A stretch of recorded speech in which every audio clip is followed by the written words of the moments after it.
It's my new teeth. It's your new teeth. I don't bite. Well, not without a good reason. Always honest, always fun. Every weekend at 3 p.m. on GB News, the People's Channel, Britain's news channel.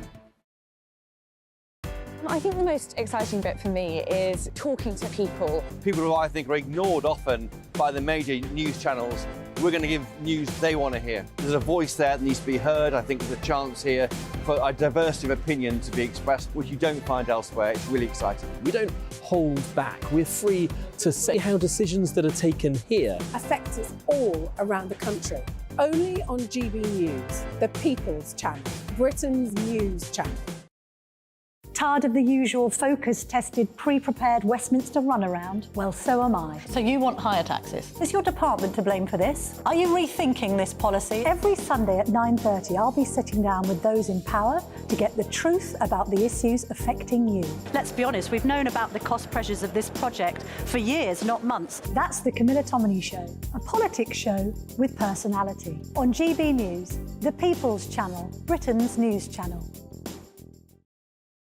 Join us every night on GB News at 11 p.m. for Headliners, which is 3 top comedians going through the next day's news stories, which is exactly what you need, because when the establishment has gone crazy, you need some craziness to make sense of it. Headliners. You don't have to bother reading the newspaper. We've got it covered for you. Every night at 11 p.m. and repeated every morning at 5 a.m. We won't send you to sleep like some of the other paper review shows out there. So join us 11 p.m. every night on GB News. The People's Channel, Britain's news channel.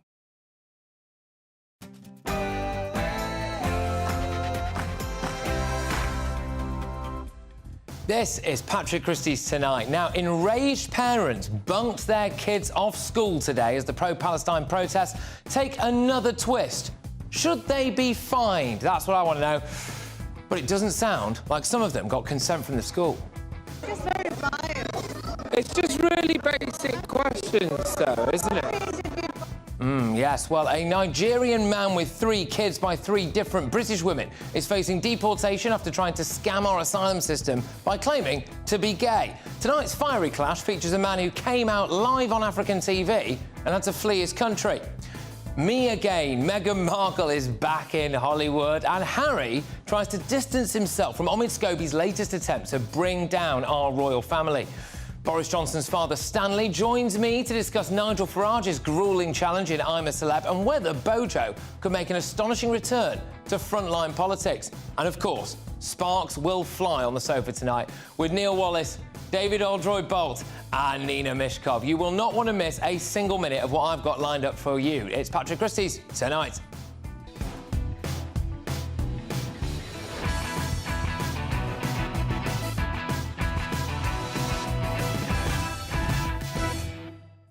Look, we're going in with whether or not parents should be fined for pulling kids out of school to protest today. Email me, gbviews@gbnews.com. I went to one of those protests, find out what I saw very, very shortly. But right now, it's your headlines with Aaron.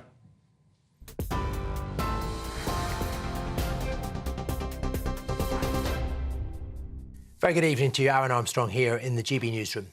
The Chancellor is considering cutting inheritance and business tax in an effort to win over Tory MPs with his autumn statement. Jeremy Hunt had said tax cuts this year would be virtually impossible. Now, after a recent fall in inflation, he says it all depends on how much the economy is growing.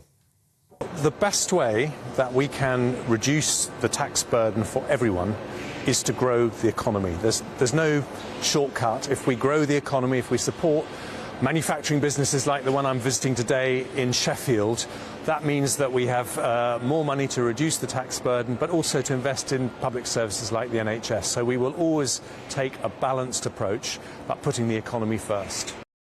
The Chancellor's also announced £4.5 billion in investment for British manufacturing as he attempts to boost sluggish growth rates. Car makers, aerospace companies and clean energy firms will benefit from the funding, which will cover a 5-year period and become available in 2025 after the next general election.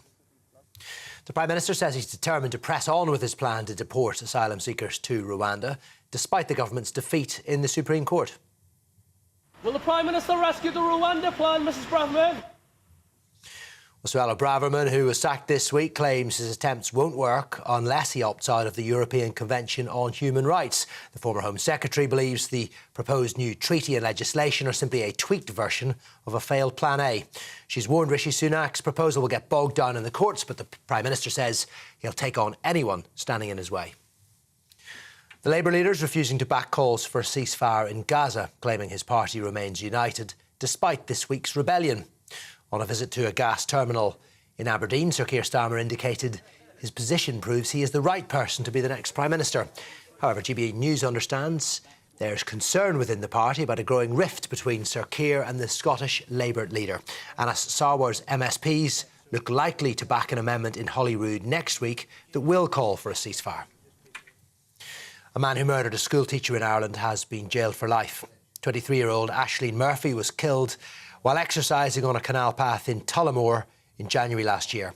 33-year-old Joseph Puska had denied the murder but was convicted by a jury last week. Outside court, police, who described the case as a monstrous crime, praised the victim's family for showing courage and dignity during the trial. £8.3 billion has been promised to fix what the Prime Minister's described as the scourge of potholes. The funding for road maintenance in England will be available to local authorities over the next decade. It's part of a government plan to spend money saved by the scrapping of the northern leg of HS2. However, the estimated cost by local councils of improving the local roads is £14 billion. And Everton have had 10 points deducted for breaching the Premier League's financial fair play rules. An independent commission found Everton's losses during the 21-22 season amounted to £124.5 million. That's almost £20 million more than the allowed limit. The penalty leaves them on 4 points and they're in the league's relegation zone. Everton says the deduction is wholly inappropriate and it will appeal the decision. That is it for the moment here. From me, I'll be back with more later. Now it's over to Patrick.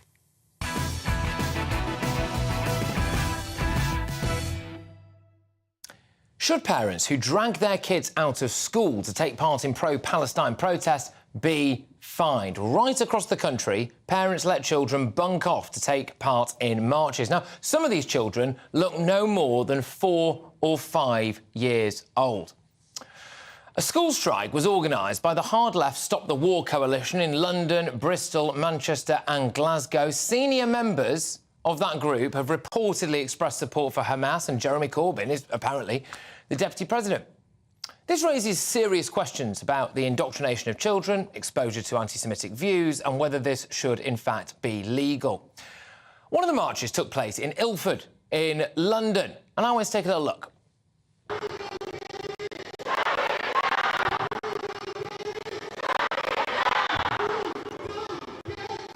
OK, so look, we're protecting the identity of the children where we hadn't sought adult permission to put on camera. Standard practice, obviously we would want to do that.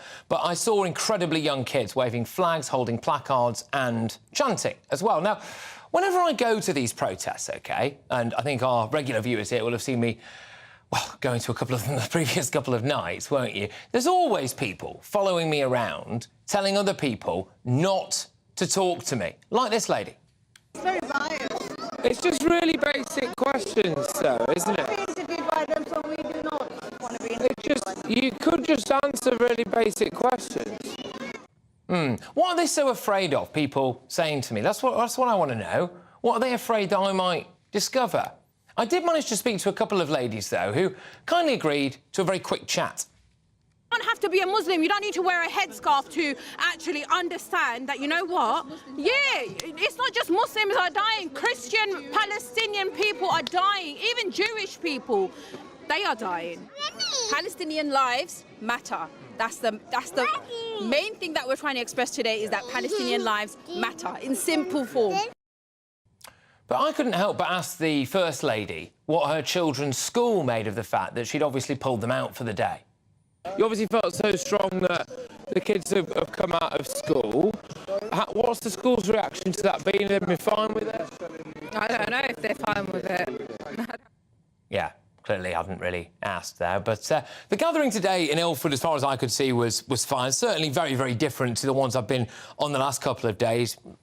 No real aggression or anything like that. But I do wonder whether the law or schools themselves will have the bottle to clamp down on parents who take kids out of school to protest if this continues. So before I go to my panel, I'm asking directly, should parents be fined for taking their kids out of school to protest? GBviews at gbnews.com. Get in touch. Get onto us on Twitter at GBnews. But joining me now to discuss this is Chairman of the Campaign for Real Education, former head teacher, Chris McGovern. Chris, should parents be allowed to take their kids out of school to go on protests?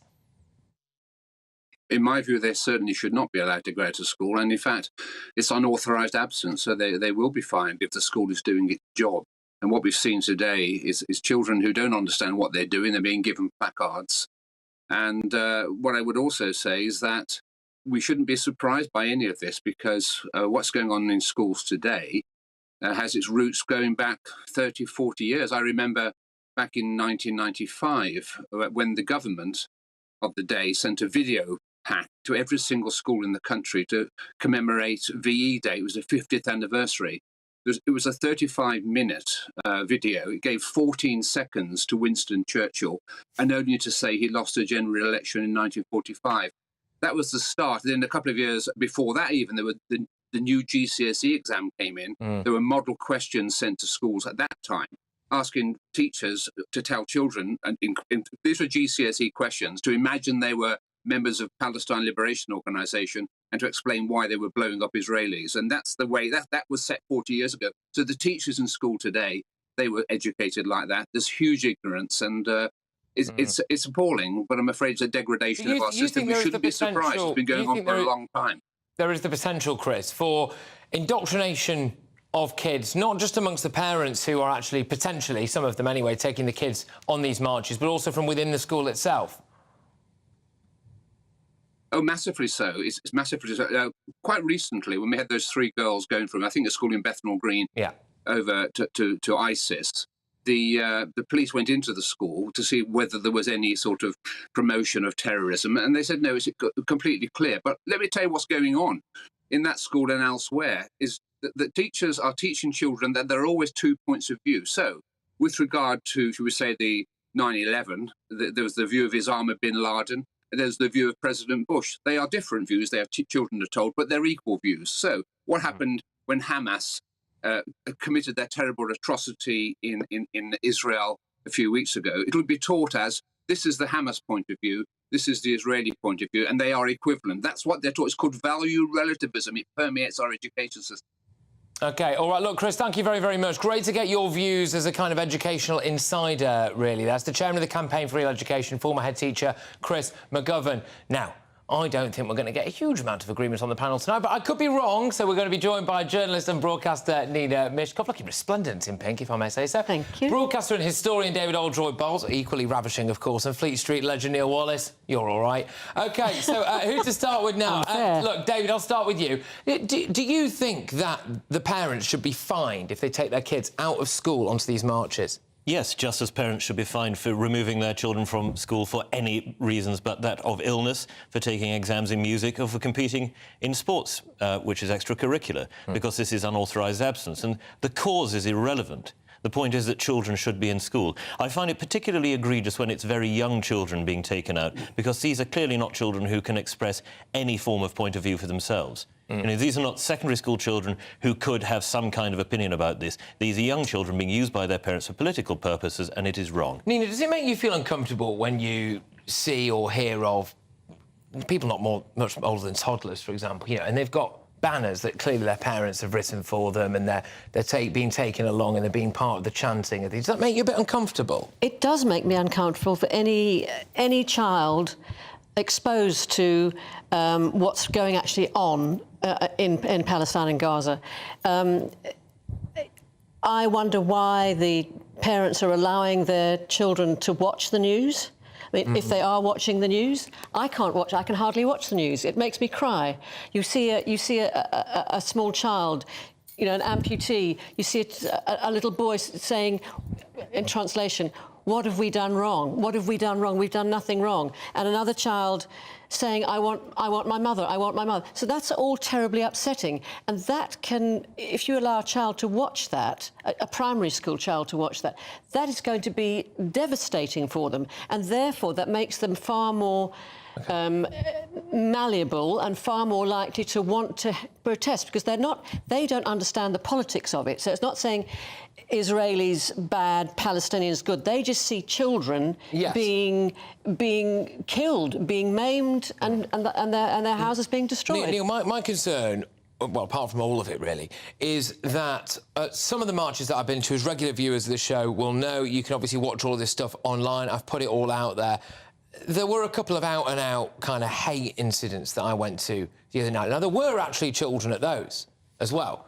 And I worry that when you see people on these marches who really don't know what they're on about other than shouting the word fascist at someone, or they don't think about what Free Palestine means, that we are indoctrinating kids here and they're going to grow up one day to be potentially quite warped adults. I think that's a really significant point in this. I mean, I go with Nina's point about... I've been with my grandkids this afternoon. They're 7 and 4. You know, do I really want them exposed to that sort of material, the sort of pictures that Nina's talking about? They're not seeing because their parents aren't letting them. Quite rightly so too. Kids like this, of that age, should not be exposed to this material. If they are, then there is an incredibly complex explanation that they need to hear, or the background to it, which they're simply not capable of. They're not capable of it. They're children. Leave children alone. And what this is parents and teachers manipulating and using children for their own political ends. And personally, I think that's disgusting. OK, all right. I'll just say to you, David, one thing that somebody did say to me, which, you know, I thought was fair enough, really. He said that when he was at school, it was the Iraq War. And he took a day off school to go and protest the war there. And he says he thinks that history's proved him right about that. OK? All right. So what's the difference between this and that? There is no difference in that neither should have happened. I was at school at the same time at the Iraq War, and I remember children going out and protesting in the local town, and they were well, they weren't suspended, they were punished for it. Because they had taken unauthorised absence. And I think the difference is here that children's parents are taking them away, whereas these were pupils at a secondary school making the decision for themselves. Is that a concern for you? Is that a concern for you that we obviously have parents, loads of them, I mean, thousands of children were off today, right across the country, London, Glasgow, Manchester, etc., where parents clearly feel so strongly about a conflict happening, you know, absolutely miles away, a foreign conflict, that they are willing to potentially damage their children's education in this country? Well, I think the point is that to them it is not a foreign conflict. To them it is a conflict that feels very present, that feels very close to them. In 1984, the headmaster Ray Honeyford, the Drummond Middle School in Bradford, wrote an article, a very straightforward, factual article, pointing out the problems then with multiculturalism in ethnically diverse societies and what he thought would happen. He was castigated for it, and we've seen that proved again and again and again, that these, unfortunately, are not people integrated with Britain. These are people who feel more connection with their ancestors' homelands, in many cases, than with ours. Nina, I can see Richards get involved there. I think that's unfair, because there are many, many people who just want the killing to stop, who don't have affiliations with Palestine, who don't have any kind of political affiliations in that way at all. There's nothing multicultural about them. People want the killing to stop. I mean, the most naive thought I have is give the hostages back and let everything stop. That's not going to happen. That's just too naive. But people can't bear the situation, and they feel very, very powerless. They feel helpless. Do you think that's most of the people actually on these marches? I think a majority of them are like that. I really do. I really sincerely think that people are horrified. You know, they were horrified by the psychopathic, barbaric murders on October the 7th, but they're equally horrified by this. OK. Neil, do you think that the police or schools will have the bottle? If this continues, then do you think the police or schools will have the bottle to fine parents or prosecute them if they keep their kids out of school? There is essentially a hard-left organisation now, the Stop the War Coalition, that is willing to school strikes. This is only going to get worse and worse. They're going to try to fuel this. They're going to try to drum it up because it's good footage. This centres on the schools and what they're going to do. If my daughter tried to take her two kids on a holiday tomorrow for 2 or 3 days, what would happen? She'd be absolutely castigated by the school. What's happening in these schools about this? There's a quote in one of the cuttings that I read that had some teachers saying, well, they're only out for a couple of days. You have to be out for a certain number of days. I think it's 4 days. I'm not a parent, but I think it's 4 days. Before it has to be action taken. Well, that's simply wrong, because these kids, at the bottom line, children of this age, should not be taking part in demonstrations. Primary school is out. Exactly. Wrong. And the problem for me is, having been to a couple of these marches, well, 3 in the last 3 days, right? Less so with this one to an extent, but certainly the other ones. What I was hearing and seeing there, the kind of people I was interacting with, I would be very, very concerned if those people were telling society's children what the reality because they're only telling one side. Yeah, but also like horrendously, and that is going to be damaging to society. If you have kids growing up with those views, we're in deep trouble. But look, thank you, cracking start, great stuff. Now, Stanley Johnson, Bojo's dad, is still to come, and we will discuss Me again, yeah, Meghan, returning to Hollywood. The former royal correspondent, Charlie Ray, will tell us a little bit more, and this is going to absolutely kick off because, let's be honest, he's not exactly Meghan Markle and Prince Harry's biggest fans. She's on the red carpet again, and Harry now, shockingly, is trying to distance himself from this latest poisonous book, which is trying to tear down our royal family, despite, of course, it being his unofficial mouthpiece. Who's writing it? But, of course, next in the clash, GB News presenter Darren Grimes, who's always outspoken, never short of something controversial to say, is he?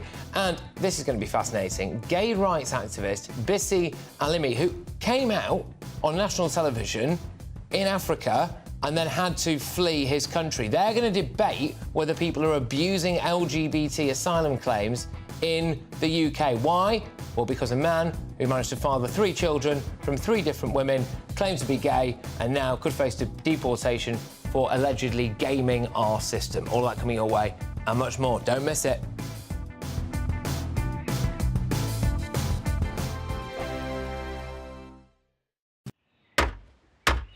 Who is it? We're here for the show. Welcome to the Dinosaur Hour with me, John Cleese.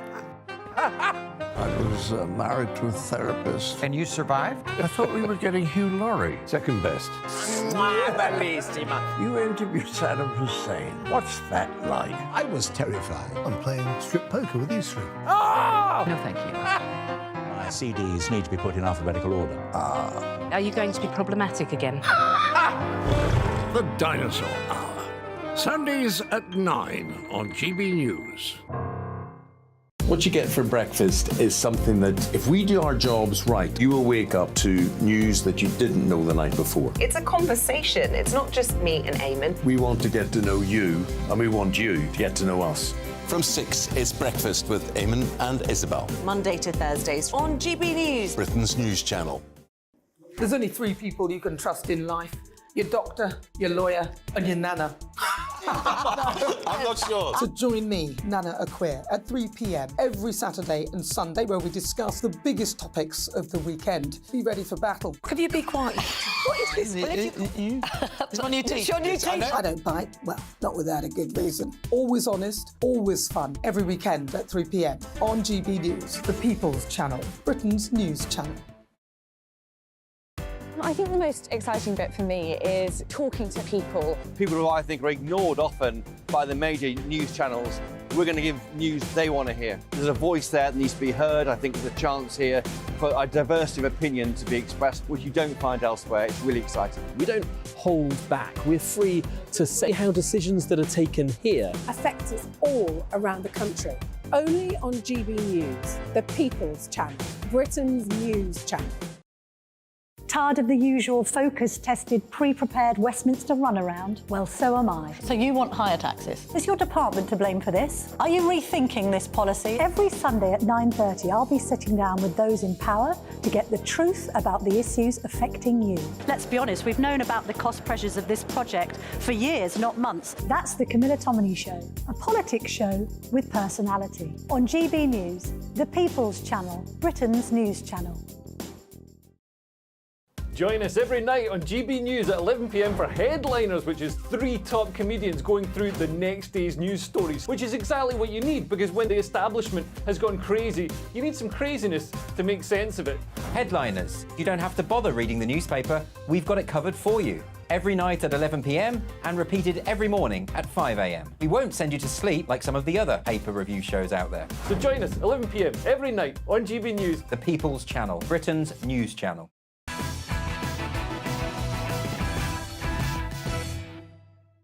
Time now for a bumper edition of The Clash. Now, as recent reports reveal that a Nigerian man who's had 3 kids by 3 different British women is facing deportation after trying to scam our asylum system by claiming to be gay, tonight's fiery clash features a gay rights activist who came out live on African TV and apparently had to flee his country to safety here, and outspoken and anti-woke GB News presenter Darren Grimes. Well, joining me now is gay rights activist Bisi Alimi and GB News presenter Darren Grimes. Both of you, thank you very, very much. Bisi, I'll start with you, if that's all right.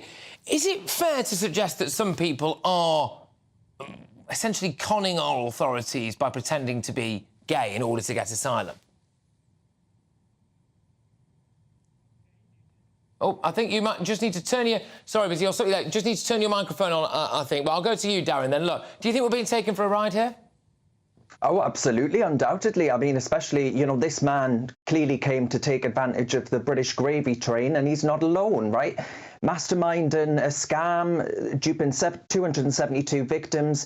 It strikes me that actually if someone can lie to that extent, it's not beyond the wit of man to assume that actually they could lie in convincing some civil servant that they're gay and oppressed for a one-way ticket to bed and board in Britain.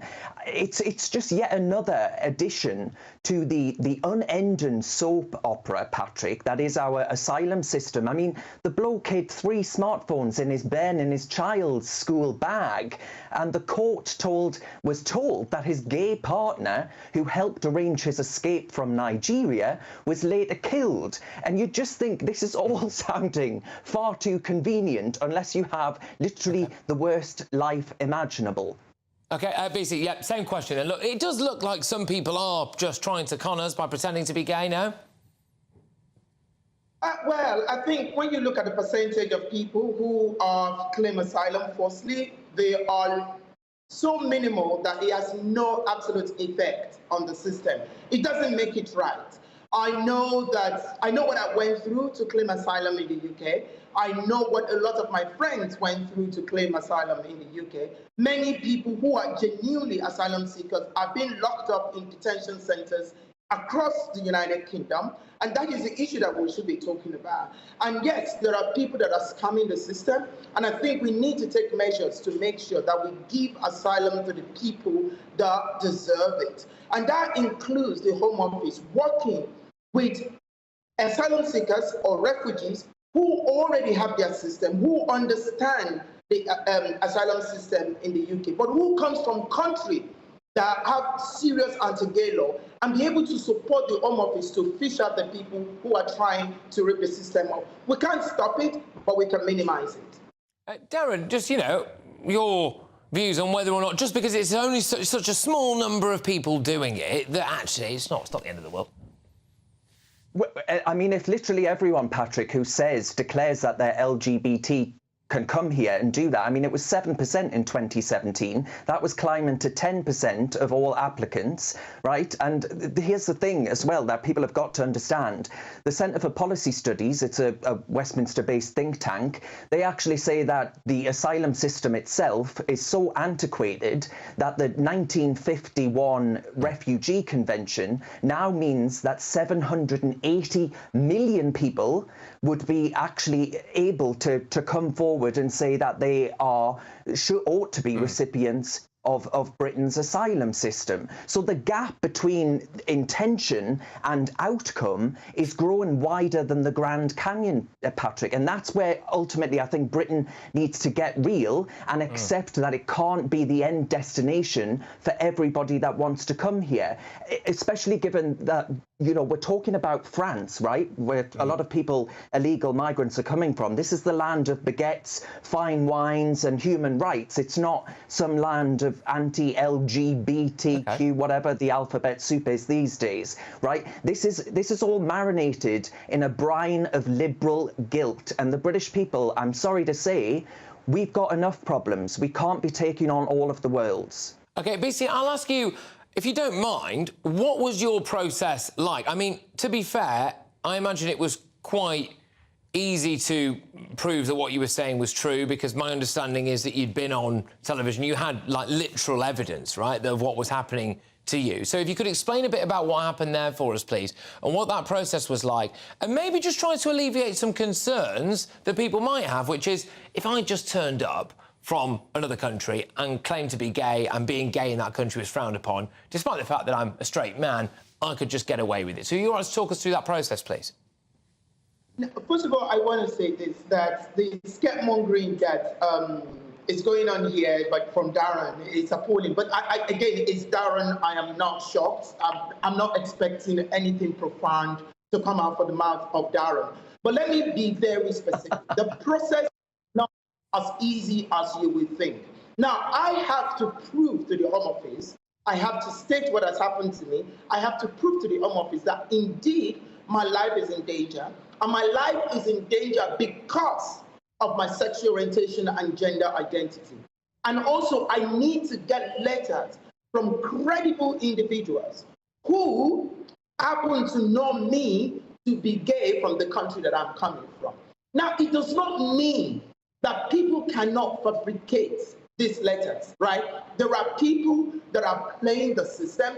And I think for me, it's even more painful for me, for somebody like me, who almost lost my life because of my sexual orientation, to sit back in the United Kingdom and see Nigerians playing the system who possibly are even homophobic in Nigeria in the first place, but saw the opportunity for them to come to the United Kingdom and claim asylum.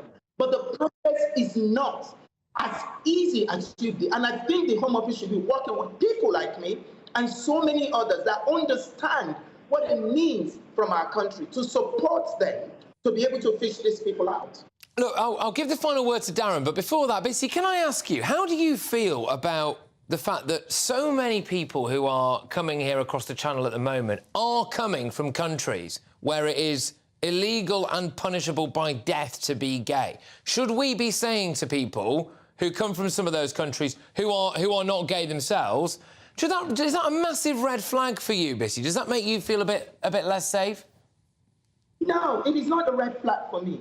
Because I am gay does not mean I should deny another human being the opportunity and the dignity of your humanity. You look at what is happening around the world, whether it's war, whether it's climate crisis, all of these things are driving people, whether it's economic crisis, these things are driving people away from their homes. And the fact that we think the 1951 Convention is some liberal cocktail that is pop up in champagne, in Chardonnay or whatever, it's absolute crap. These are human beings whose lives are in extreme danger, and the British value says we should give these people Darren, very quickly, final word to you on that, go on.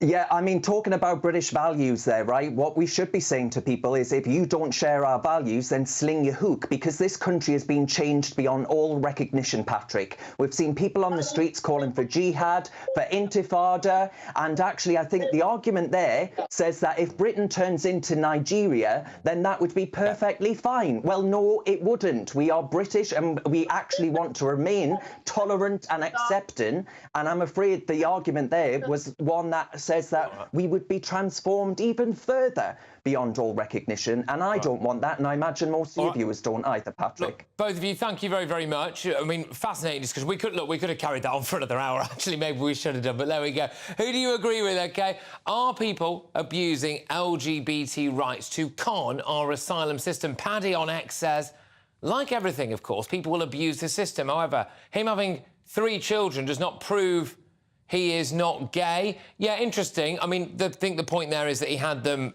after he was claiming that he was gay initially, which, yes, all right, fine, doesn't necessarily prove that, but, I mean, it is often quite a strong indication. Kojak on Twitter says, anyone coming here illegally on a dinghy from France without a passport or visa should immediately be deported without any exceptions and regardless of their race, nationality, sex, sexuality or age. Mel says, yes, it's one of the only ways they can legitimately get in, but you tend to know when someone is gay. There will always be telltale signs, no matter how small. Interesting. Your verdict is in now, so I was asking you to take part in our poll. Fantastic stuff. At GBNews on Twitter. Wow, overwhelming results here. 98% of you agree that people are abusing LGBT rights to con the UK asylum system. Just 2% of you say that you don't agree. I'm going to go to the inbox shortly, gbviews@gbnews.com. It is absolutely flying in there. Every single day it really pops off, so thank you very much. But coming up, look, big guess this. We will discuss Nigel Farage's challenges in I'm a Celeb, former campmate Stanley Johnson will give us more on that. Oh, and what's that? Yeah, I think we might be asking him about rumoured front bench or serious returns for Boris Johnson to frontline politics. Coming up, though, Meghan Markle is returning to Hollywood, and The Sun's former royal correspondent, Charlie Ray, will tell us more about that, but also about why Prince Harry is desperately trying to distance himself from a book written by a man who clearly, in my view, wants to bring down the royal family. Don't miss that. I'm Andrew Doyle. Join me at 7 o'clock every Sunday night for Free Speech Nation, the show where I tackle the week's biggest stories in politics and current affairs with the help of my 2 comedian panellists and a variety of special guests. Free Speech Nation, Sunday nights from 7 on GB News, the People's Channel, Britain's news channel. I think the most exciting bit for me is talking to people. People who I think are ignored often by the major news channels. We're going to give news they want to hear. There's a voice there that needs to be heard. I think there's a chance here for a diversity of opinion to be expressed, which you don't find elsewhere. It's really exciting. We don't hold back. We're free to say how decisions that are taken here affect us all around the country. Only on GB News, the People's Channel, Britain's news channel. There's only 3 people you can trust in life. Your doctor, your lawyer and your nana. I'm not sure. So join me, Nana Aquare, at 3 p.m. every Saturday and Sunday, where we discuss the biggest topics of the weekend. Be ready for battle. Could you be quiet? What is this? It's my new teeth. It's your new teeth. I don't bite. Well, not without a good reason. Always honest, always fun. Every weekend at 3 p.m. on GB News, the People's Channel, Britain's news channel.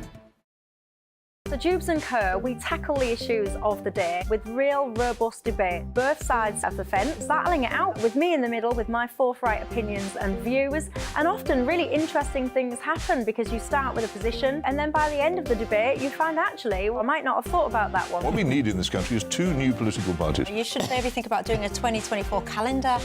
I'm Michelle Dewberry and I'm keeping you company right through until 7 o'clock this evening. GB News, the People's Channel, Britain's watching. Join us every night on GB News at 11 p.m. for Headliners, which is 3 top comedians going through the next day's news stories, which is exactly what you need, because when the establishment has gone crazy, you need some craziness to make sense of it. Headliners. You don't have to bother reading the newspaper. We've got it covered for you. Every night at 11 p.m. and repeated every morning at 5 a.m. We won't send you to sleep like some of the other paper review shows out there. So join us 11 p.m. every night on GB News. The People's Channel, Britain's news channel. Who is it? We're here for the show. Welcome to the Dinosaur Hour with me, John Cleese. I was married to a therapist. And you survived? I thought we were getting Hugh Laurie. Second best. You interviewed Saddam Hussein. What's that like? I was terrified. I'm playing strip poker with you 3. Oh! No, thank you. My CDs need to be put in alphabetical order. Are you going to be problematic again? The Dinosaur Hour. Sundays at 9 on GB News.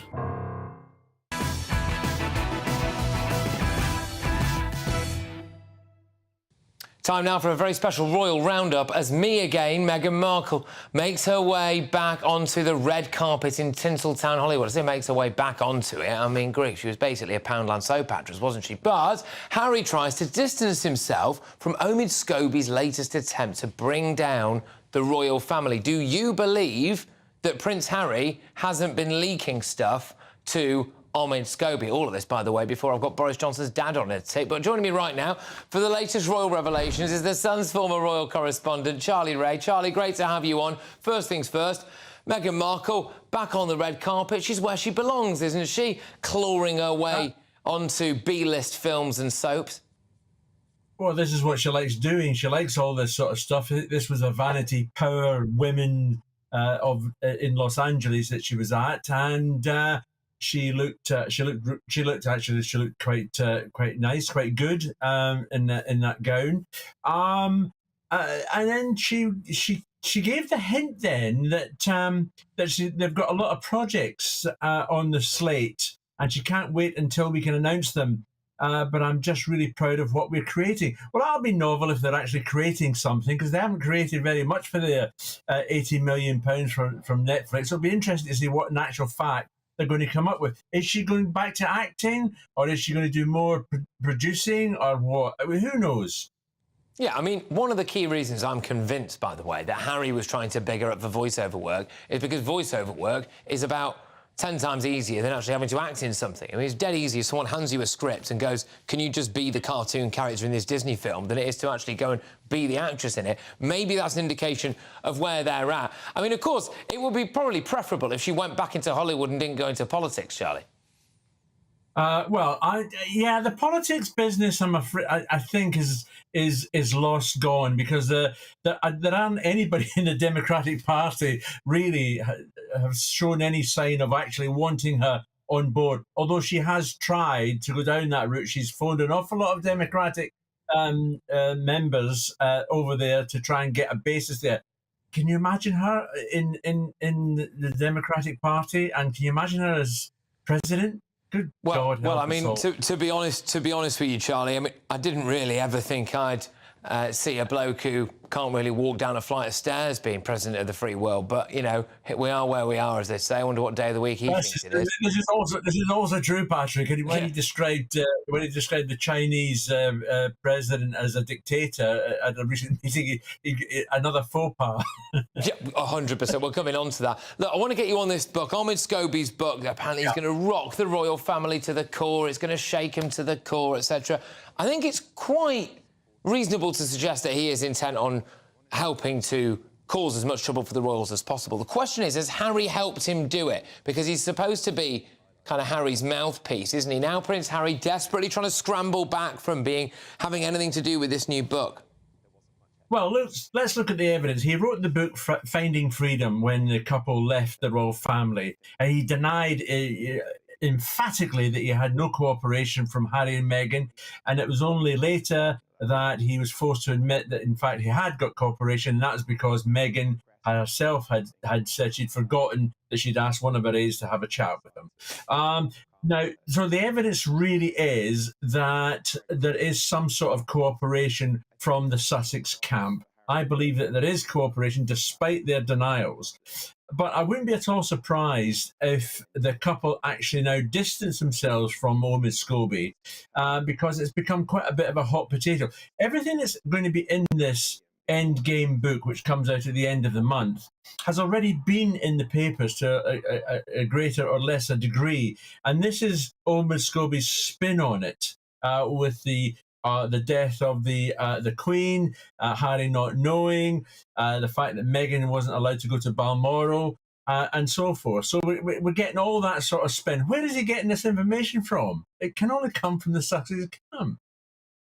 Charlie, yeah, I mean, look, Charlie, Stevie Wonder could see what's really going on there, I think, couldn't they? But look, when you read stories now, like about this rift between Harry and William, we all know that it's there. We all know that clearly there is a massive rift there. But apparently some of it centres a bit around the Olympics as well, doesn't it? And one of the roles that William got, Harry getting a bit jealous as well, and them kind of falling out over that, the power play between them. Do you think it's fair to say that Harry has always been a bit jealous of William? I think he has. When you say the Olympics, it's been described as an Olympic row, not actually about the Olympics, but Harry's complaining because he saw William, in his view, getting all the prime jobs, all the prime events that were going on, leaving Harry with very little, which is not my recollection of how things went. I mean, Harry, I'm afraid, has got a big chip on his shoulder and clearly has had from as long ago as 2015, from what we're hearing. So he's very disturbed about the whole thing, and he's just jumping up and down all the time now about things that happened. All right, Charlie, look, thank you very, very much. That is, of course, Charlie Ray there, the wonderful reporter himself, former royal correspondent at The Sun. Now, we are going to be just moving on because this is a massive story. It's been a huge story for a load of our viewers, a load of our listeners throughout the course of the week. But it's reared its head again today big time because Suella Braverman has pulled no punches with her 5-point Rwanda plan. But, of course, meanwhile, the boats keep on coming. We've had a surge in channel crossings today. Now, Rwanda has never been more important, some people would say, and I'm very pleased to say that I'll be joined shortly by former Labour MP Simon Danchuk and his Rwandan wife, Coco, for their take on this week's ruling and some of the comments that have been made, especially by the usual types, about Rwanda. But coming up next, former I'm a Celeb campmate Stanley Johnson will give us his take on the challenges that Nigel Farage will face in the jungle. We're going to see whether or not he will tip Nigel to win and how he will fare in the competition overall. Don't you dare move.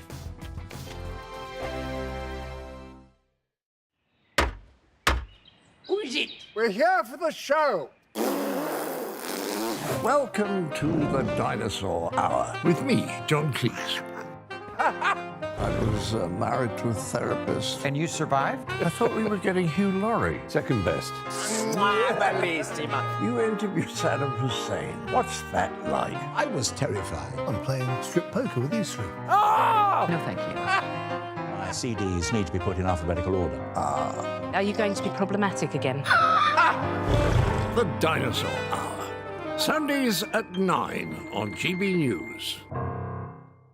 Tired of the usual focus-tested, pre-prepared Westminster runaround? Well, so am I. So you want higher taxes? Is your department to blame for this? Are you rethinking this policy? Every Sunday at 9:30, I'll be sitting down with those in power to get the truth about the issues affecting you. Let's be honest, we've known about the cost pressures of this project for years, not months. That's the Camilla Tominey Show, a politics show with personality. On GB News, the People's Channel, Britain's news channel. In the GB Newsroom, we bring you the news as it happens. With our team of dedicated journalists across the UK, we're ready to give you accurate reporting every day. When the news breaks, we'll be there with bulletins on GB News, the People's Channel, Britain's news channel. Now then, Lee Anderson here. Join me on GB News on my show, The Real World, every Friday at 7 p.m. I'm not eating bloody cat. Are you Delicious. mental? Open your mouth. OK, here comes a train. Reminds me of the scene in Singing in the Rain. Adam, is that a good one? Whoa! Join me at 7 on GB News, Britain's news channel.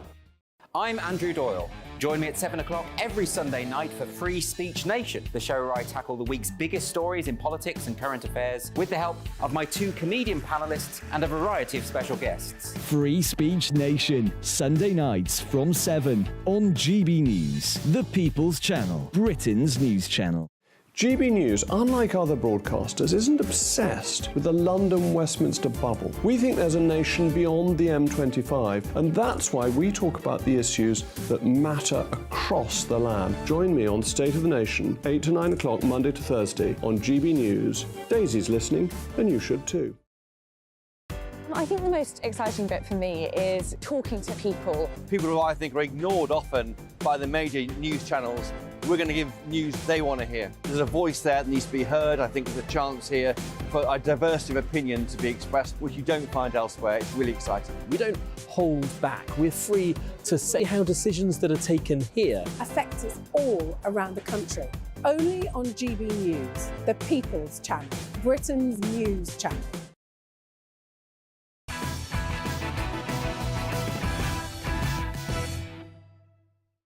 Well, GB News presenter Nigel Farage has made an almighty splash by joining Anton Deck in the jungle on Sunday. Who better to give us an insight into what trials and tribulations he will face? Apparently, by the way, he's already been forced to complete an incredibly gruelling task. in there is his former campmate, or the former campmate, I should say, on I'm a Celebrity, Stanley Johnson. Stanley, welcome to the show. Thank you very, very much for coming on. Do you think Nigel Farage can be the king of the jungle? Yeah, I think he can. I think he will. Put it this way. My only point is if Frankie Dettori comes in, and I'm not sure if he's going to, then I think he'll give Nigel Farage a very, very close run. And I'm not sure who'll be jumping off his horse at the end. But if Frankie Dettori is not there, then my money will be on Nigel Farage. Ah, so do you think that maybe the best... Nigel Farage, I think... Go on, Stanley, you take it away. Well, I'm not hearing you. OK, good start. All right. Yeah, I think that it'll be...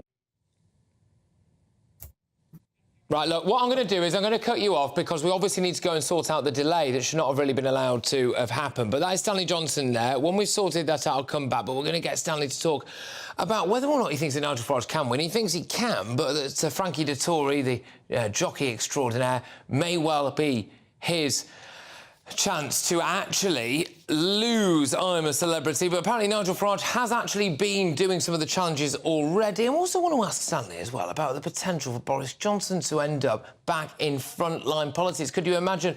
No one really predicted that David Cameron will become our Foreign Secretary. So can you imagine if Boris Johnson comes back? How would that all pan out? But I've got a couple of other bits and bobs to bring you. So these things are very, very much worth hanging on for, because the Rwanda scheme has absolutely copped it in the courts recently. But what have we seen? Well, there's been a surge in migrant crossings. Suella Braverman has piped up and given her top 5 priorities for actually going and getting this thing off the ground, which does make you wonder, doesn't it? What was she really doing as Home Secretary? Although I know a lot of our viewers and listeners are indeed Team Suella.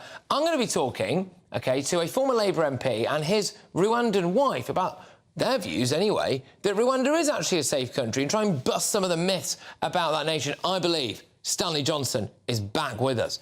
Stanley, good stuff. So you think that Frankie Dettori might be the only person that could stop Nigel Farage from becoming king of the jungle? I think that is true, because Farage will deal with the challenges. I'm 100% sure of that. Anybody who watched Mac Hancock deal with the challenges will know that he had the determination, and Farage has got that determination as well. And he will be in his element, I think, as it were, holding forth in camp. I mean, people will be listening to him too.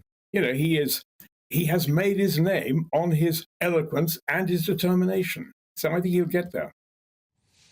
Yeah, do you think that maybe the tactic for Nigel Farage would be to try to knock out Frankie Dettori early on by doing something, by making him look bad, so that Nigel can then sweep to victory? He is going to have tremendous fun. I can tell you my experience there, and I had a wonderful, wonderful group of campmates, and I credit to them. If anything makes this show, it's the fact that you have superb campmates to be with. Who did I have? I had Amir Khan. I had Toff. I had Becky Hardy. These were first-rate. Lomas, wonderful, and Farage is going to really enjoy being that. I think he's going to enjoy some of the as it were, technical challenges as well. You know, but don't forget that this is a man who has had a lot of experience. I have a feeling he's also had military experience too. He certainly sounds like it when he talks. So I don't think he'll have any difficulty dealing with it. Will he have difficulty not being able to smoke? That, I think, is an interesting point, because smoking is absolutely verboten in the camp, and I'm sure that Farage is not going to cut corners here. He will have to do what he's told, and if that's nicht rauchen, no smoking, then we have to do it. Yeah, from what I gather, though, Stanley, look, from what I gather, Stanley, Toff, your great mate from the jungle, was helping to negotiate the deal between Nigel Farage and I'm a Celebrity, and Nigel will be allowed to smoke in the jungle. Stanley, can I just ask, I'm watching a video of you right now eat something that I think is alive and also stinks. How did you do that? Well, I can't see what you're seeing. I can't think. It's a witchetty grub. It's a witchetty grub. Which is a witchetty grub? Come on, a witchetty grub is just something which is absorbed by a lot of juices from nature. It's a nice juicy thing itself. Yes, I think that came live. I think that was a live trial. I have a feeling we won on the eating the witchetty grub. I don't think the animal welfare people, and I'm one of them, by the way, were wholly alarmed by the eating of the witchetty grub. Well, I can think of worse things to eat in London, and probably Farage will have to do that. He might even have to eat his words, which in a way is the worst possible thing you have to do. I mean, someone might get him on Brexit and say, eat your words, Farage. Well, that would be something to see. Yeah, I mean, look, on that, Nigel Farage may well use this as a vehicle to appeal to a much broader audience, a much younger audience, and then obviously surge into number 10 Downing Street. Well, just firstly on that, do you think that there's a chance that if Nigel Farage wins I'm a Celebrity, he could become Prime Minister one day? Well, let's look at the rules in this country. The rules in this country, up till now, say a Prime Minister ought to come from a member of one of the two houses of Parliament, and that's to say the House of Lords or the House of Commons. Recently, that's to say in the last two centuries or something like that, the Prime Minister has come from the House of Commons. Now, of course, Cameron could come back as Prime Minister, now he's in the House of Lords. But I think in practice, if you're not either in the House of Commons or the House of Lords, there's probably something which says you cannot be a Prime Minister. Now, Farage has tried 7 times to be elected as a member of the House of Commons, and he hasn't got it. So he'd have to find a seat. That's an important point. Look, you know, David Cameron has just come back from the political wilderness and is now our Foreign Secretary. How long is it really, seriously, before Boris Johnson is back? Your son, he must be chomping at the bit. You know something, I've made it an absolute rule never to speculate about what is happening to members of my family. I read about them, I talk to them, but I'm not going to speculate about what is happening there. What I will say is I'm very much interested in reading Boris's book on Shakespeare, and I hope he is putting a lot of hard work into that, because I think he's going to have some very good things to say about Shakespeare. You know, like, what about Et tu, Brute, for example? You know, there's some things in Shakespeare which really ring true. Yeah, well, I tell you what, you never miss a beat, Stanley. You never miss a beat. If I ever need anything plugging, right, I'm coming to you, OK? Stanley Johnson. Hey, there's one thing, though, I want to say. There's a chap here called Syria, and he's in the running there. I want someone to say, you can't be Syria. You can't be serious. Good stuff. Stanley, absolute legend. Stanley Johnson there, former I'm a Celebrity contestant. Now, coming up, OK, the leader of the Climate Party, Ed Gemmell, joins us to discuss the relationship between climate protesters and the law, because Extinction Rebellion kicked the living daylights out of a bank and managed to be found not guilty of criminal damage. But next, Simon Danchuk and his lovely wife, Coco, join me to tell us what Rwanda is really like. Evening, I'm Alex Deakin. This is your latest weather update from the Met Office for GB News. The rain is returning tonight, but it should clear tomorrow, so many places will brighten up through the day, and it will be quite a bit milder as well. That's because this area of low pressure is moving in. These weather fronts are bringing the rain, but they're also bringing the winds up from the southwest, hence why it will be turning milder. Still dry and a bit cold this evening across northern Scotland. A little bit of frost likely here, but it will turn milder as the rain spreads northwards. Heavy rain for Northern Ireland, Wales and southwest England, where we do have Met Office yellow warnings in place. Temperatures dipping down to single figures, particularly early on in the night, but by morning time these temperatures will be on the rise because it will be a wet start for most. That rain particularly heavy over South Wales, southwest England, a lot of spray and surface water on the roads here, but it should be clearing away to the east. It may linger in Kent well into the afternoon. There'll be showers keeping going in western Scotland and Northern Ireland, but for a good chunk of the country, brightens up a bit tomorrow. We should see some sunny spells. It will be breezy, but it will also be quite mild, with temperatures getting up to 14, 15, possibly even 16 Celsius. Windy again on Sunday, particularly across the south. If anything, windier here during the day. There'll be a lot of clouds on Sunday, and we'll see showery bands of rain moving across. It won't rain all day. There'll be some drier and brighter spells, but for much of the day it will be cloudy. Not too many showers getting to eastern Scotland, mostly dry here. Again, pretty mild for the time of year, but feeling colder with the wind.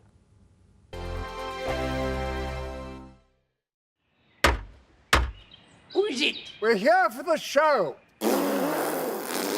Welcome to the Dinosaur Hour with me, John Cleese. I was married to a therapist. And you survived? I thought we were getting Hugh Laurie. Second best. You interviewed Saddam Hussein. What's that like? I was terrified. I'm playing strip poker with you three. No, thank you. CDs need to be put in alphabetical order. Are you going to be problematic again? The Dinosaur Hour. Sundays at 9 on GB News. What you get for breakfast is something that, if we do our jobs right, you will wake up to news that you didn't know the night before. It's a conversation. It's not just me and Eamon. We want to get to know you, and we want you to get to know us. From 6, it's Breakfast with Eamon and Isabel. Monday to Thursdays on GB News. Britain's news channel. There's only 3 people you can trust in life. Your doctor, your lawyer, and your nana. I'm not sure. So join me, Nana Aquia, at 3 p.m. every Saturday and Sunday, where we discuss the biggest topics of the weekend. Be ready for battle. Could you be quiet? What is this? It's on your teeth. It's on your teeth. I don't bite. Well, not without a good reason. Always honest, always fun. Every weekend at 3 p.m. on GB News, the People's Channel, Britain's news channel. I think the most exciting bit for me is talking to people. People who I think are ignored often by the major news channels. We're going to give news they want to hear. There's a voice there that needs to be heard. I think there's a chance here for a diversity of opinion to be expressed, which you don't find elsewhere. It's really exciting. We don't hold back. We're free to say how decisions that are taken here affect us all around the country. Only on GB News, the People's Channel, Britain's news channel. Tired of the usual focus-tested, pre-prepared Westminster runaround? Well, so am I. So you want higher taxes? Is your department to blame for this? Are you rethinking this policy? Every Sunday at 9:30, I'll be sitting down with those in power to get the truth about the issues affecting you. Let's be honest, we've known about the cost pressures of this project for years, not months. That's the Camilla Tominey Show, a politics show with personality. On GB News, the People's Channel, Britain's news channel. Join us every night on GB News at 11 p.m. for Headliners, which is 3 top comedians going through the next day's news stories, which is exactly what you need, because when the establishment has gone crazy, you need some craziness to make sense of it. Headliners. You don't have to bother reading the newspaper. We've got it covered for you. Every night at 11 p.m. and repeated every morning at 5 a.m. We won't send you to sleep like some of the other paper review shows out there. So join us 11 p.m. every night on GB News. The People's Channel, Britain's news channel.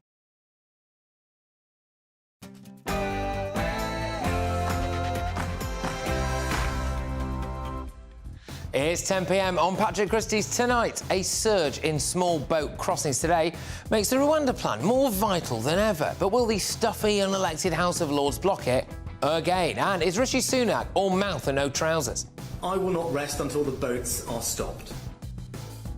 OK, all right, I'll believe it when I see it. Now, I have an exclusive interview with a former MP and his wonderful new bride, who also, of course, happens to be Rwandan, on whether or not criticism of the African country is actually justified.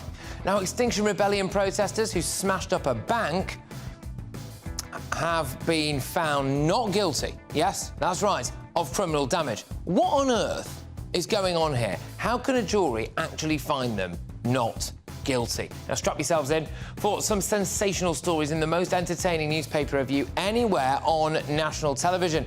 Tonight's powerful pundits Neil Wallace, David Oldroyd-Bolt and Nina Mishkov, they get lively on the sofa. Get your emails coming in. GBViews at gbnews.com. Are woke people now above the law? This is Patrick Christys tonight. Don't miss out.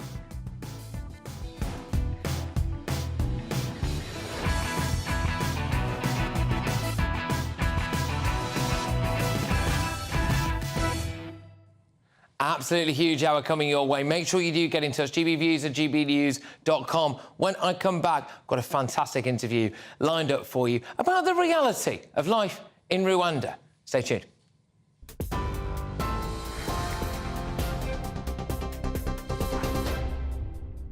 Good evening, I'm Aaron Armstrong. Let's get you up to date with the headlines from the GB newsroom. The Chancellor's considering cutting inheritance and business tax in an effort to win over Tory MPs with his autumn statement.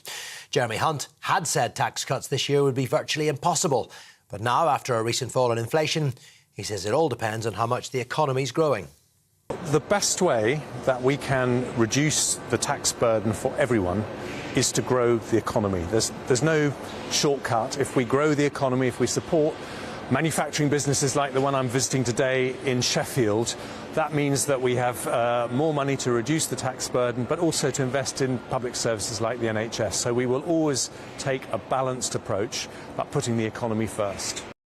And that support for British manufacturing culminated in the announcement by the Chancellor earlier of £4.5 billion in investment as he attempts to boost sluggish growth rates in the UK. Car makers, aerospace companies and clean energy firms will benefit from the funding, which will cover a 5-year period and will become available in 2025 after the next general election. Rishi Sunak denied tinkering with the Rwanda policy after the former Home Secretary suggested his plan to save the scheme would fail. Will the Prime Minister rescue the Rwanda plan, Mrs Braverman? Suella Braverman, who was sacked this week, claims his attempts won't work unless he opts out of the European Convention on Human Rights. She says the proposed new treaty and legislation are simply a tweaked version of a failed Plan A. She's warned the Prime Minister his proposals will get bogged down in the courts, but Rishi Sunak says he'll take on anyone standing in his way. The Labour leader is refusing to back calls for a ceasefire in Gaza, claiming his party remains united despite this week's rebellion. On a visit to a gas terminal in Aberdeen, Sir Keir Starmer indicated his position proves he's the right person to be the next Prime Minister. However, GBNews understands there's concern within the party about a growing rift between Sir Keir and the Scottish Labour leader. And as Sarwar's MSPs look likely to back an amendment in Holyrood next week, which will call for a ceasefire. Meanwhile, pro-Palestinian protest organisers are planning a day of action tomorrow instead of another large demonstration in London. There will be more than 100 smaller rallies across the UK, 10 of them in the capital, to show solidarity with Palestinians and call for a ceasefire in Gaza. Previous weekends have seen tens of thousands of protesters gathering in London, culminating in a huge rally on Armistice Day last Saturday. The Met Police says a significant policing operation will be in place. The man who murdered a school teacher in Ireland last year should never see the light of day. The words of Ashleen Murphy's mother as he was sentenced to life in prison. The 23-year-old was killed while jogging along a canal path in Tullamore in County Offaly in January 2022. 33-year-old Joseph Puska had denied the murder but was convicted by a jury last week. Outside court, police, who described the case as a monstrous crime, praised the victim's family for their courage and dignity during the trial.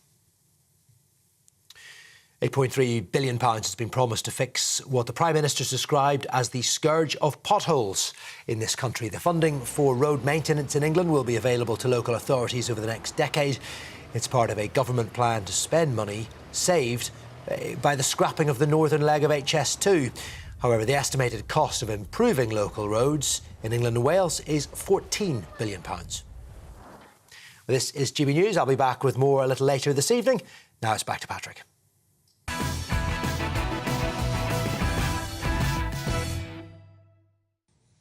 Now, following the Supreme Court's ruling earlier this week, and as reports suggest that Downing Street has not ruled out the prospect of MPs working over the Christmas period to get Rishi Sunak's emergency Rwanda legislation through Parliament, it got me thinking, OK, is Rishi Sunak really all mouth and no trousers?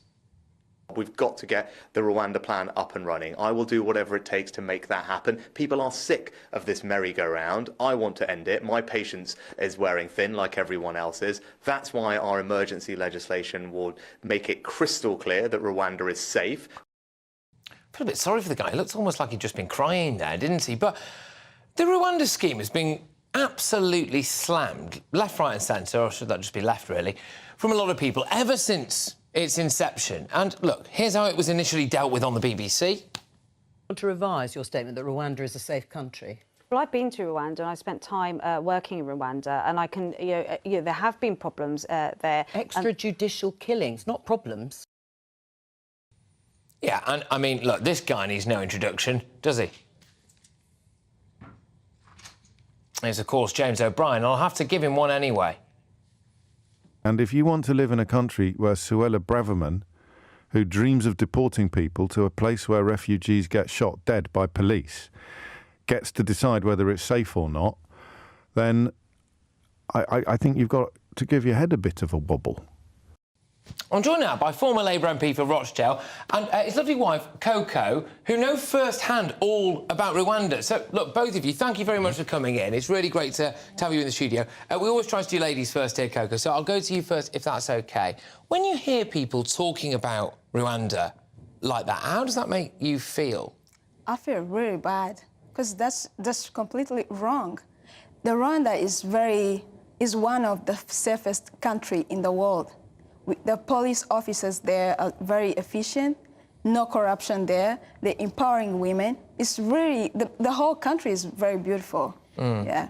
OK, and do you wonder whether or not, Simon, I certainly do sometimes, whether some of this criticism of Rwanda is actually a bit racist? I think it's completely racist, and people are making this assumption that Rwanda is like any other African state, and not surprisingly, African states vary dramatically across the continent.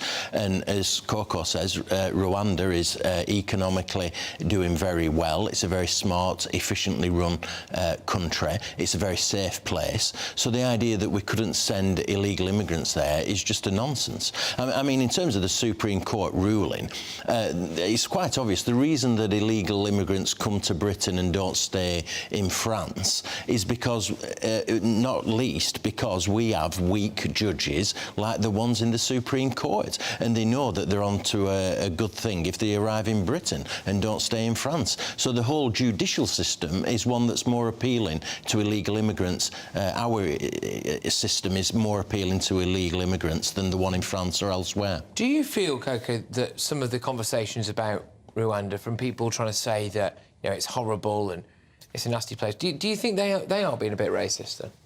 I mean, I don't know. I can't say that it's racist, because I've been here in the UK for 10 weeks, and I've noticed that people, they are confusing, like, they consider, like, African countries are the same.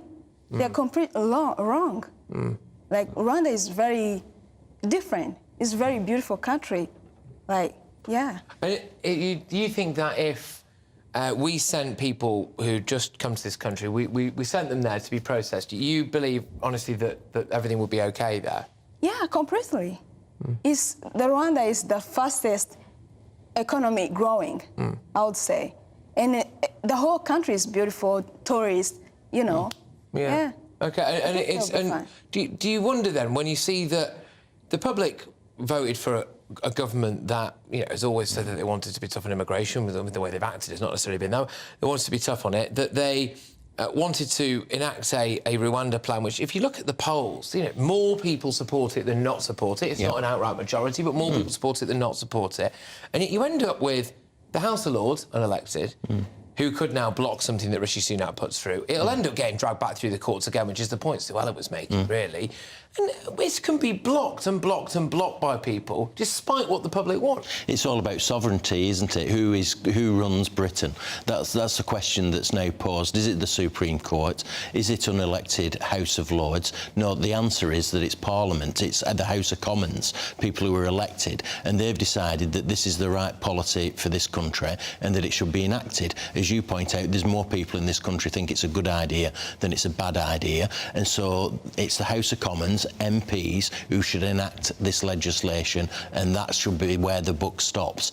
Why we have to have this to and fro with the courts and with the House of Lords is quite beyond me, but Rishi Sunak is under pressure to make it happen. The final thing I'd say is, you know, if people are thinking that Labour is the solution to the immigration problem, they're going to have a wide awakening, because the reality is their 6-point plan to tackle immigration is something that's already been done by this government. They aren't proposing anything new, and I worry that if we have a Labour government, we'll be a step closer to open borders, and that would be a real concern for the vast majority of people in the UK.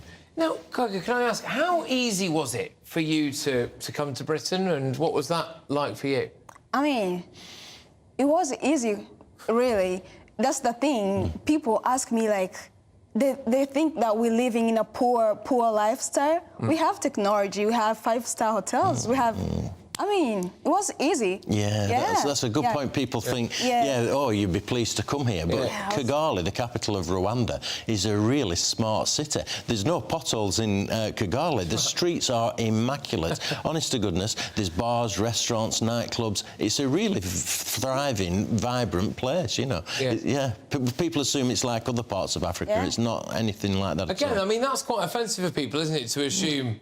You know, oh, if you go there, everything's worse. Whereas actually, you could probably point to some roads just outside this studio that would, they'd be ashamed of in Kigali. But you know, does it make you? How does it make you feel though that you obviously come to this country legally and you're here and you're working all of this stuff, and then there are people who can come here illegally and be offered, really, by the sounds of it, quite a nice life in Rwanda, and they, lawyers and people are trying to block that. No. No, I don't think so. In Rwanda, I don't think so. But I think to send them in Rwanda would be good solution. Would be to stop people do the coming in the UK illegally. Yeah. So And do you think do some people in Rwanda find it quite strange that in this country there's such a fuss about sending people there? No. Yeah. No. And Simon, what do you think about this? Because, having actually been out there and seen it yourself, there does appear to be a massive disconnect between a lot of the people who've been there, a lot of the people who know it quite well and know the people of Rwanda and know how the system works, and a lot of the rhetoric that you get on certain television outlets and in certain elements of the press. Yeah, I think some people, particularly on the left, you showed some clips there just a minute ago, deliberately portraying Rwanda in a negative light simply for political reasons. That's the reality of it. We have a home there, so we live there part of the year. I've taken my children there. They're 13 and 15. Milton has been there twice. I wouldn't take my children to a place that that wasn't safe. But people on the left are deliberately painting it in a negative light in an attempt to attack the government. Keir Starmer has said even if this policy works, if the Rwanda immigration policy works, he will scrap it. Why would you do that? If the policy is working and stopping illegal immigrants coming over from France, why would you scrap it? That is ideological nonsense. Yeah, exactly. Now, we've not got long left. I would like to say thank you both very much for coming in. Yeah. And you said you've been here 10 weeks? 10 weeks, yeah. How are you finding it? It's good. Yeah. London is beautiful, but my country is beautiful as well. Exactly, right? There you go, exactly. Well, look, both of you, thank you very much. I've really enjoyed it. I really appreciate you coming in and taking the time on your Friday night as well to come and sit on our sofa, so much appreciated. Take care. All right, that's Simon Danchuk there and Coco as well. Great to have you both on the show. Well, look, coming up, we will have the latest headlines fresh off the press with my superstar box office panel, journalist and broadcaster Nina Mishkov, Fleet Street legend Neil Wallace and historian and writer David Oldroyd-Bolt. They're going to be analysing them, so you'll get the first look at tomorrow's headlines and what's inside the papers as well. The most entertaining paper review you'll get anywhere on national telly. But next, very controversial one, this. We have Ed Gemmell, who's discussing the potential two-tier policing after Extinction Rebellion activists who smashed up the windows of HSBC's London headquarters were remarkably found not guilty of criminal charges. Have we got a two-tier justice system? Stay tuned.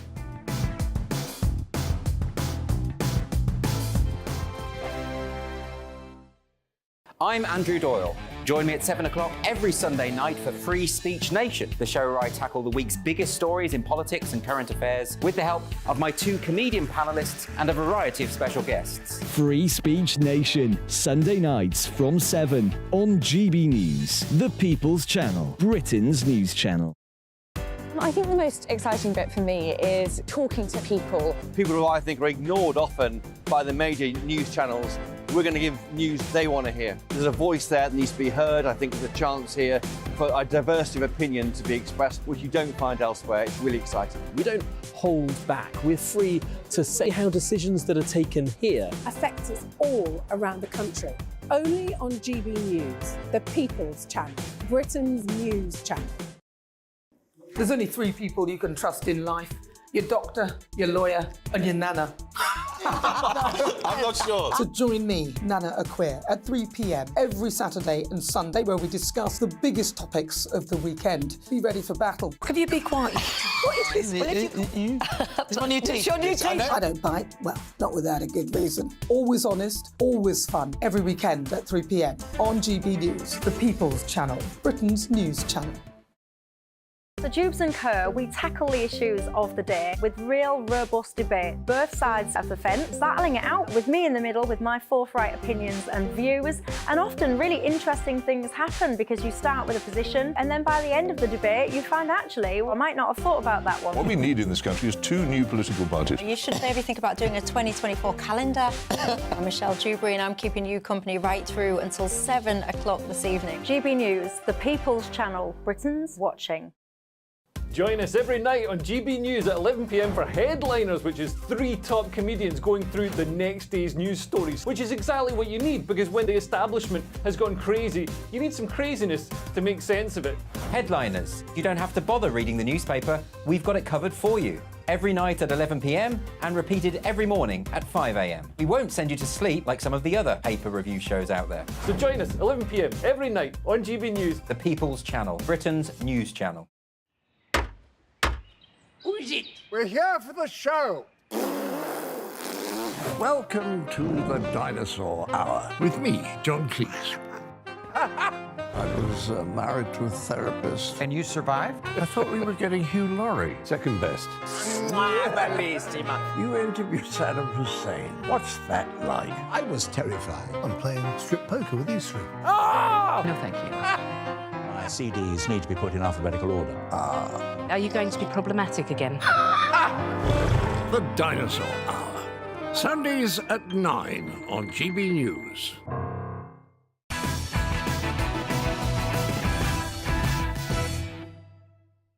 Now, remarkable story this. Absolutely unbelievable, actually. So 9 Extinction Rebellion activists who smashed the windows of HSBC back in 2021 were found not guilty of criminal damage by a jury in a court. So the damage to the bank's headquarters is estimated to have cost £500,000 after the eco-activists took hammers and chisels to shatter the glass of HSBC's windows. I think we might have a little clip of this.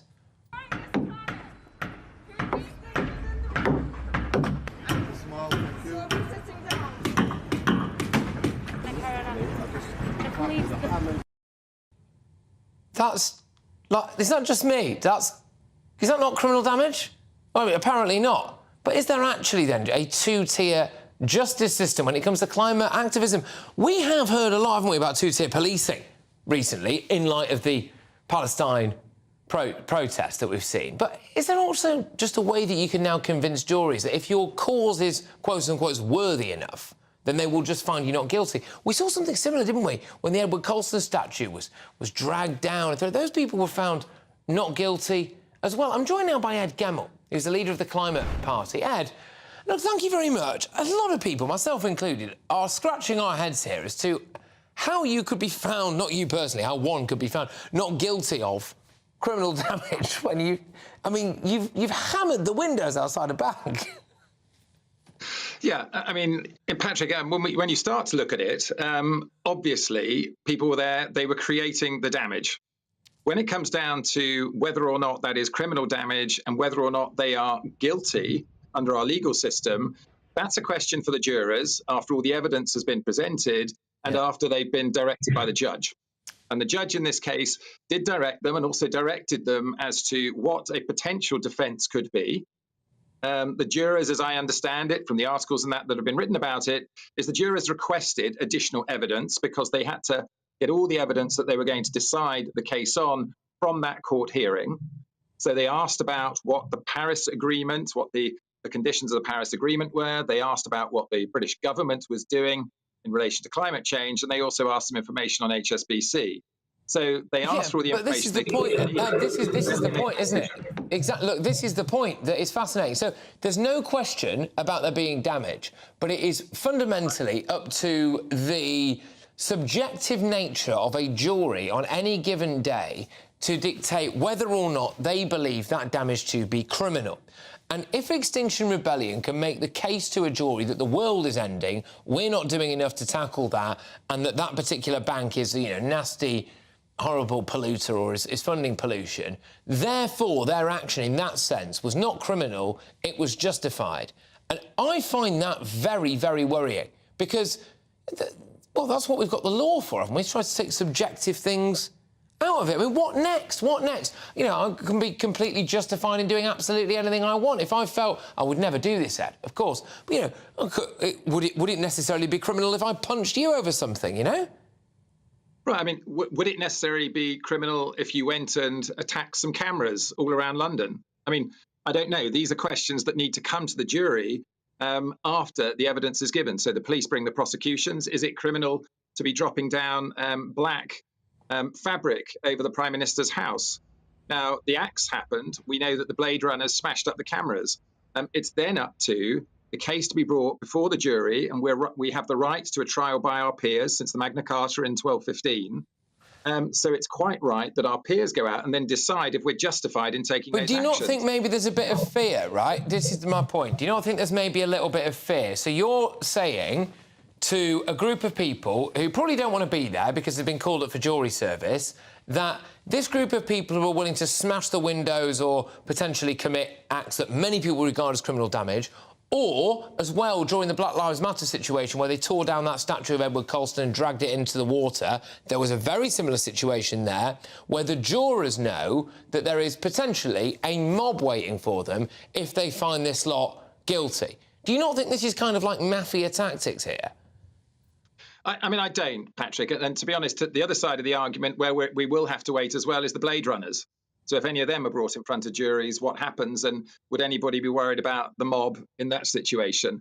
I don't think that is the issue. I think the jurors are there. They know they're going to have protection anyway of the police when they go outside. I don't think that's the issue. I think what you're more likely to see is the jurors there saying, right, these people say they committed that damage because they believe that there is a huge damage being happening to the world, and it's being caused partly by HSBC and its investments. And they then have gone out and asked for information saying, right, how serious is that potential damage? You know, what's in that Paris Accord you've been talking about? I just really don't get that. What has HSBC done to actually make it worse? And they've gone and asked for that information. And then, just like you or I, without being experts, they've gone and said, in my reasonable opinion, that's justified. Only woke causes. Only woke causes would win this, right? If I thought that which I'm not, I don't necessarily think this, by the way, this is just purely an example right off the top of my head now. If I thought the RNLI were helping to aid and abet human traffickers bringing people into this country, right, and I then decided to go and damage the boats of the RNLI, I would then have to try to convince a jury, would I, that my damage to those boats was justified because I think that they're putting money in the pockets of human traffickers and that they are potentially aiding and abetting a national security risk. I'll emphasise again, I do not actually think this. It's a purely hypothetical example, right? But that's the same thing, isn't it? And people, with respect, I suspect on your side of the argument, would think that was insane. When you were talking about justified, the judge is going to direct them. Look, I mean, you know, I'm a lawyer a long, long, long time ago, and I'm not a criminal lawyer, so I can't say I know this in any way. But what's happening is the prosecution and the defence have played out their cases. People have made their statements to try and justify it. And the judge will then say to the jurors, right, this is my direction. These are the defences that are available. These are the things you can decide on. And the jurors go off and decide. So, and I do think, Patrick, I've mentioned it a couple of times, and you mentioned the woke argument. I mean, the Blade Runners, what they were doing to the cameras in London. Yeah, but nothing's culminated there yet in terms of whatever. You're right. We will have to wait. I'd be amazed. Same situation. I'd be amazed. I'd be amazed. You know, because you see things like the Black Lives Matter movement puts a huge amount of pressure on people, an unbelievable amount of pressure on people, especially at a corporate level, right? And you know, people don't want that in their lives. You know, they see that Extinction Rebellion and people like that can at times, I think, be quite. Well, whether they realise it or not, can be quite intimidating towards people. And I just find it remarkable that we live in a country right now where I think if you've got the right cause, that people feel as though they can't if you feel as though if you go to a dinner party, right, you couldn't say, oh, actually, I do think maybe the Black Lives Matter movement is more about Marxism than it is about anything else, or, oh, you know what, I do actually really think that we're being a bit OTT about the climate, then when you sit on a jury and you're in a jury room there, you're really going to feel, I think, unable to go, hang on a minute, this lot have just kicked the backside out of a bank. We can't have this. It's pressure. Right. Look, I don't agree with that in this particular instance. I mean, we're talking about Extinction Rebellion. Extinction Rebellion themselves now, and remember, that's not us. We're not the climate party. Yeah. We're taking political action rather than sitting on the streets. So that's not us. But in terms of Extinction Rebellion, they have committed now to no longer take those kind of actions, blocking roads and sticking themselves to things and smashing stuff. And they had an event in London in April this year in which Keep Britain Tidy was there, supporting it as an official supporter, hardly the most terrorist or antagonistic organisation in the country. So I think no one's going to be any more scared of Extinction Rebellion supporters.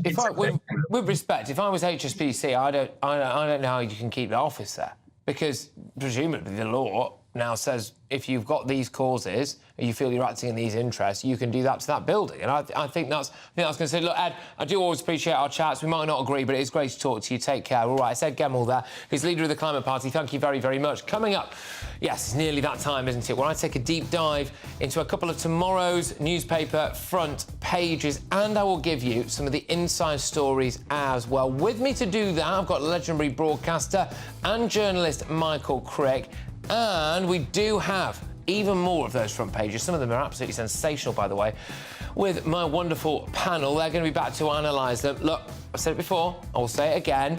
When you see some of the absolutely incredibly dull paper reviews that other channels serve up, look, keep it GB News, right? Because this one will not put you to sleep. Far from it. You will want to be ahead of the curve. I'll see you in a tick.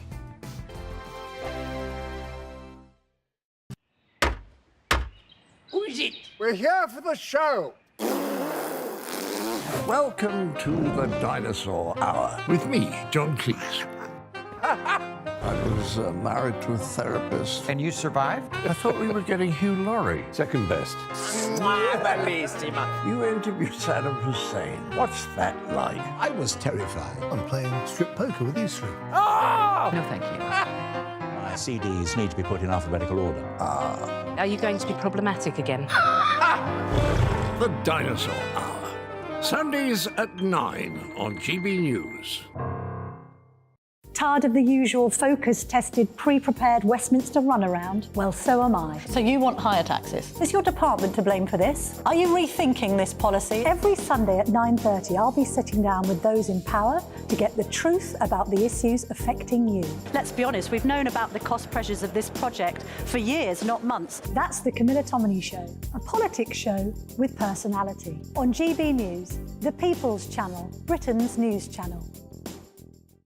In the GB Newsroom, we bring you the news as it happens. With our team of dedicated journalists across the UK, we're ready to give you accurate reporting every day.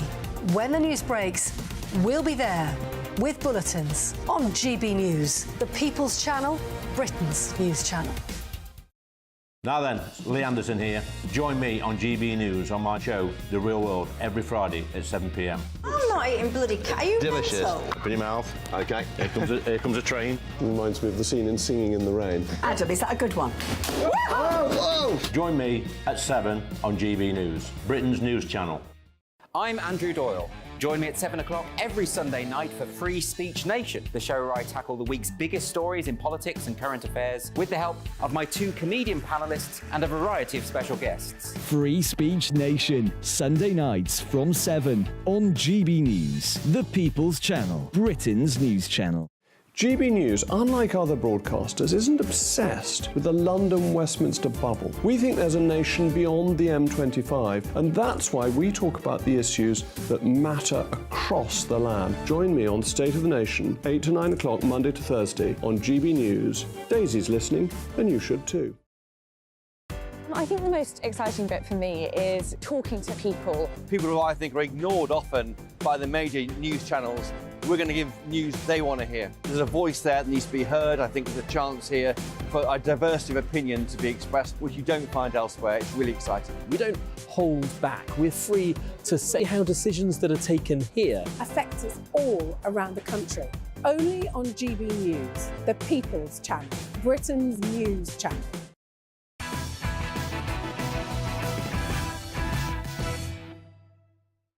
Well, there are some absolute bangers here. Let's bring you tomorrow's news tonight now in the most entertaining paper review anywhere on national telly. The very first front pages have just been delivered for my press pack. The Eye. There we go. This is big, right? Labour health chief tells NHS, I'll hold the door wide open for help from the private sector. Shadow Health Secretary Wes Streeting says that Labour wants private entrepreneurs and tech firms to drive NHS reform through cutting-edge treatments and technology. I'm definitely going to come back to that, all right? That is big. The Daily Telegraph. Hunt. The time has come for tax cuts. Yeah, all right, I'll believe it when I see it. An interview ahead of his autumn statement, the Chancellor says the economy is at a turning point. It is, but then if you're also simultaneously going to start talking about slashing people's benefits, which they are, you're going to have to be prepared for a big row about that and then have the bottle to deal with it. On the Daily Express, PM gets punchy. I'll take on anyone standing in our way. That is Rishi Sunak on the old migrant crisis. I'll whiz you through the Times now. Toxic. Risk says watchdog. So the Ombudsman is, quotes, shocked on a daily basis by failings. Interesting to contrast this with what was on the front of the Eye, isn't it? Patient safety is being put at risk by the toxic behaviour of doctors in the NHS, it says. They go on to talk about, the hierarchical nature, high-handed attitude of clinicians.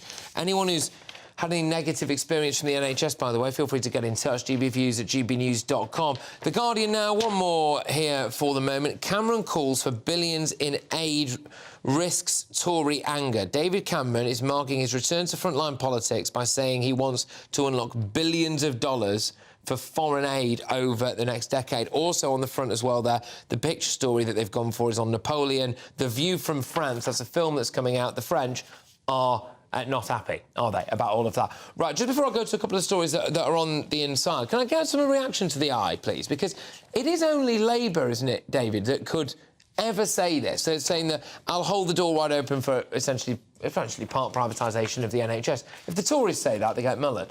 I think that's one of the essential truisms of British politics, that it is only the Labour Party that will ever be given the headway by the medical profession on the one hand and by the people of the country on the other to undertake any reform of the NHS, because, for true or for false, the Tories aren't trusted. The problem is that I don't think Labour, because of its historical ties to the foundation of the NHS, will ever be able to step back far enough to see quite the breadth and depth of the changes that are needed to make the NHS functional in a 21st century society, with the complex health problems that many suffer, the longevity problems in particular that are weighing down the NHS. So while it is an encouraging sign, just as Sir Keir's earlier comments and Wes Streeting's comments, I always take these things with an enormous pinch of salt, because I just don't think that they'll be able to do anything about it that is sufficient to the scale of the problem. Yeah, Nina, I mean, is this not, I would argue, part of the problem in society at the minute, which is we can all see stuff that needs to be done when it comes to a massive behemoth like the NHS, and it's like only one party that can say it and get away with it. Well, the thing is, as you mentioned, David, it's a question of trust. Because what people fear is that the Tories, if they started doing this sort of thing, would sell our health service down the line to big American pharmaceutical companies who do not have our best interests at heart. They have their shareholders at heart. And that's not what we want. OK, talking about whether or not we've got this nation's best interests at heart, can I just introduce into the phrase? This is why I love doing this paper review so much, because we don't just give you the front pages. I'll go to you on this, Neil. It's something that's inside the book here from the Times, right? I'll just read a bit of an extract on this. So it's £12,000 for dinner and a photo, it says.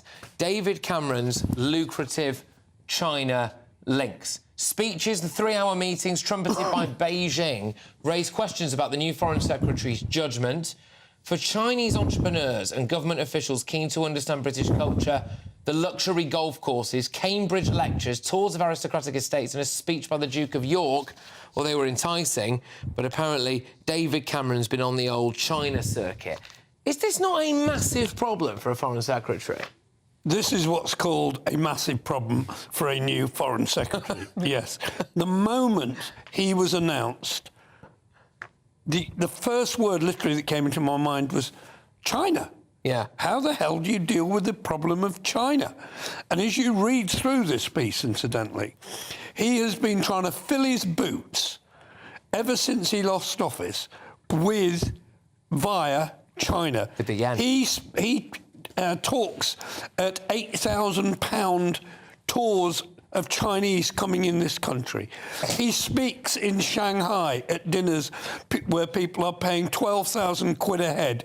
He charges £120,000 an hour.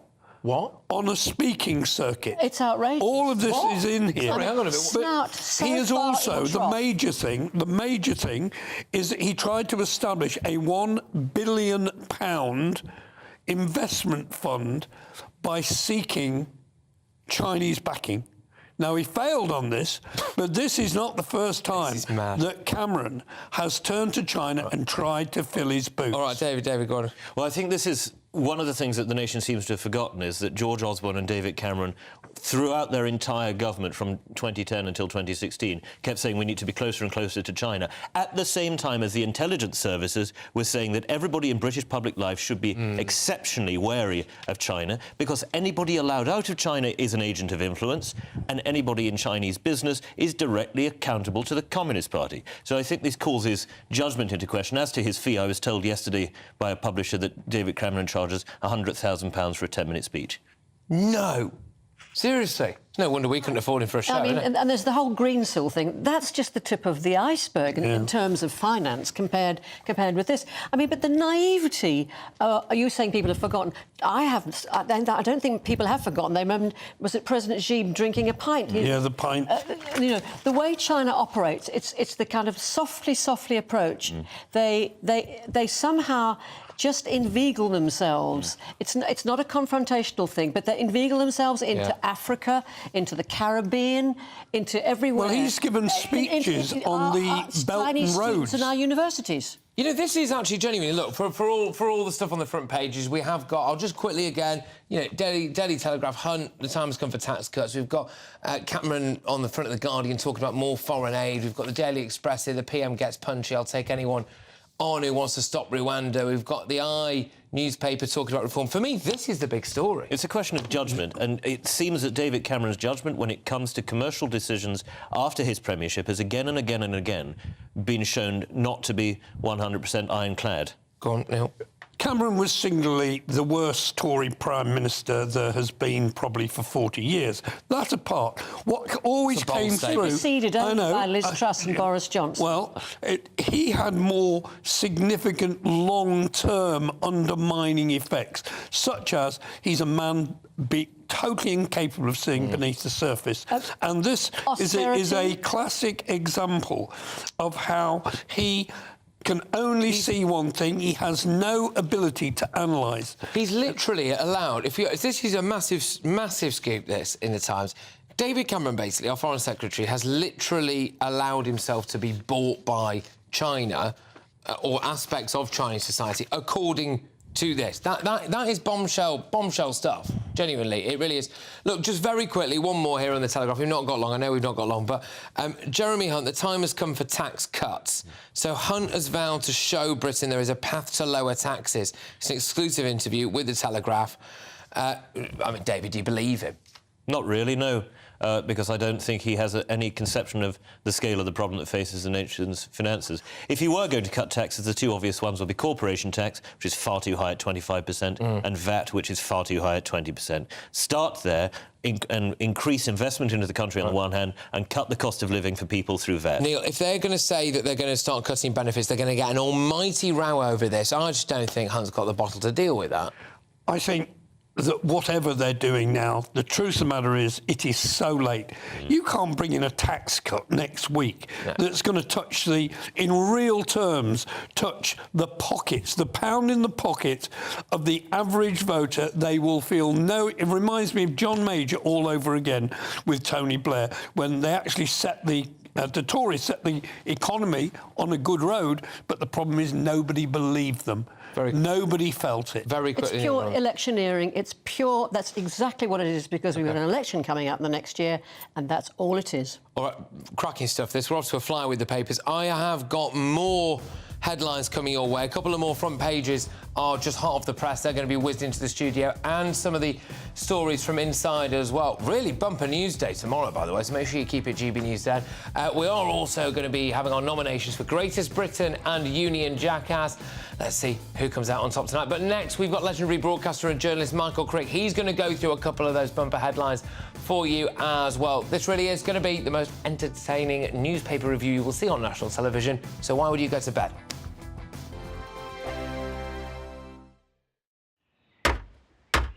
Who is it? We're here for the show. Welcome to the Dinosaur Hour with me, John Cleese. I was married to a therapist. And you survived? I thought we were getting Hugh Laurie. Second best. You interviewed Saddam Hussein. What's that like? I was terrified. I'm playing strip poker with these three. No, thank you. My CDs need to be put in alphabetical order. Are you going to be problematic again? The Dinosaur Hour. Sundays at 9 on GB News. What you get for breakfast is something that, if we do our jobs right, you will wake up to news that you didn't know the night before. It's a conversation. It's not just me and Eamon. We want to get to know you, and we want you to get to know us. From 6, it's Breakfast with Eamon and Isabel. Monday to Thursdays on GB News, Britain's news channel. There's only 3 people you can trust in life. Your doctor, your lawyer, and your nana. I'm not sure. So join me, Nana Aquare, at 3 p.m. every Saturday and Sunday, where we discuss the biggest topics of the weekend. Be ready for battle. Could you be quiet? What is this? It's my new teeth. It's your new teeth. I don't bite. Well, not without a good reason. Always honest, always fun. Every weekend at 3 p.m. on GB News, the People's Channel, Britain's news channel.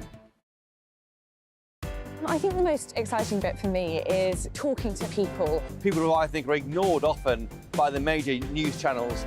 We're going to give news they want to hear. There's a voice there that needs to be heard. I think there's a chance here for a diversity of opinion to be expressed, which you don't find elsewhere. It's really exciting. We don't hold back. We're free to say how decisions that are taken here affect us all around the country. Only on GB News, the People's Channel, Britain's news channel. Tired of the usual focus-tested, pre-prepared Westminster runaround? Well, so am I. So you want higher taxes? Is your department to blame for this? Are you rethinking this policy? Every Sunday at 9:30, I'll be sitting down with those in power to get the truth about the issues affecting you. Let's be honest, we've known about the cost pressures of this project for years, not months. That's the Camilla Tominey Show, a politics show with personality. On GB News, the People's Channel, Britain's news channel. Join us every night on GB News at 11 p.m. for Headliners, which is 3 top comedians going through the next day's news stories, which is exactly what you need, because when the establishment has gone crazy, you need some craziness to make sense of it. Headliners. You don't have to bother reading the newspaper. We've got it covered for you. Every night at 11 p.m. and repeated every morning at 5 a.m. We won't send you to sleep like some of the other paper review shows out there. So join us 11 p.m. every night on GB News. The People's Channel, Britain's news channel.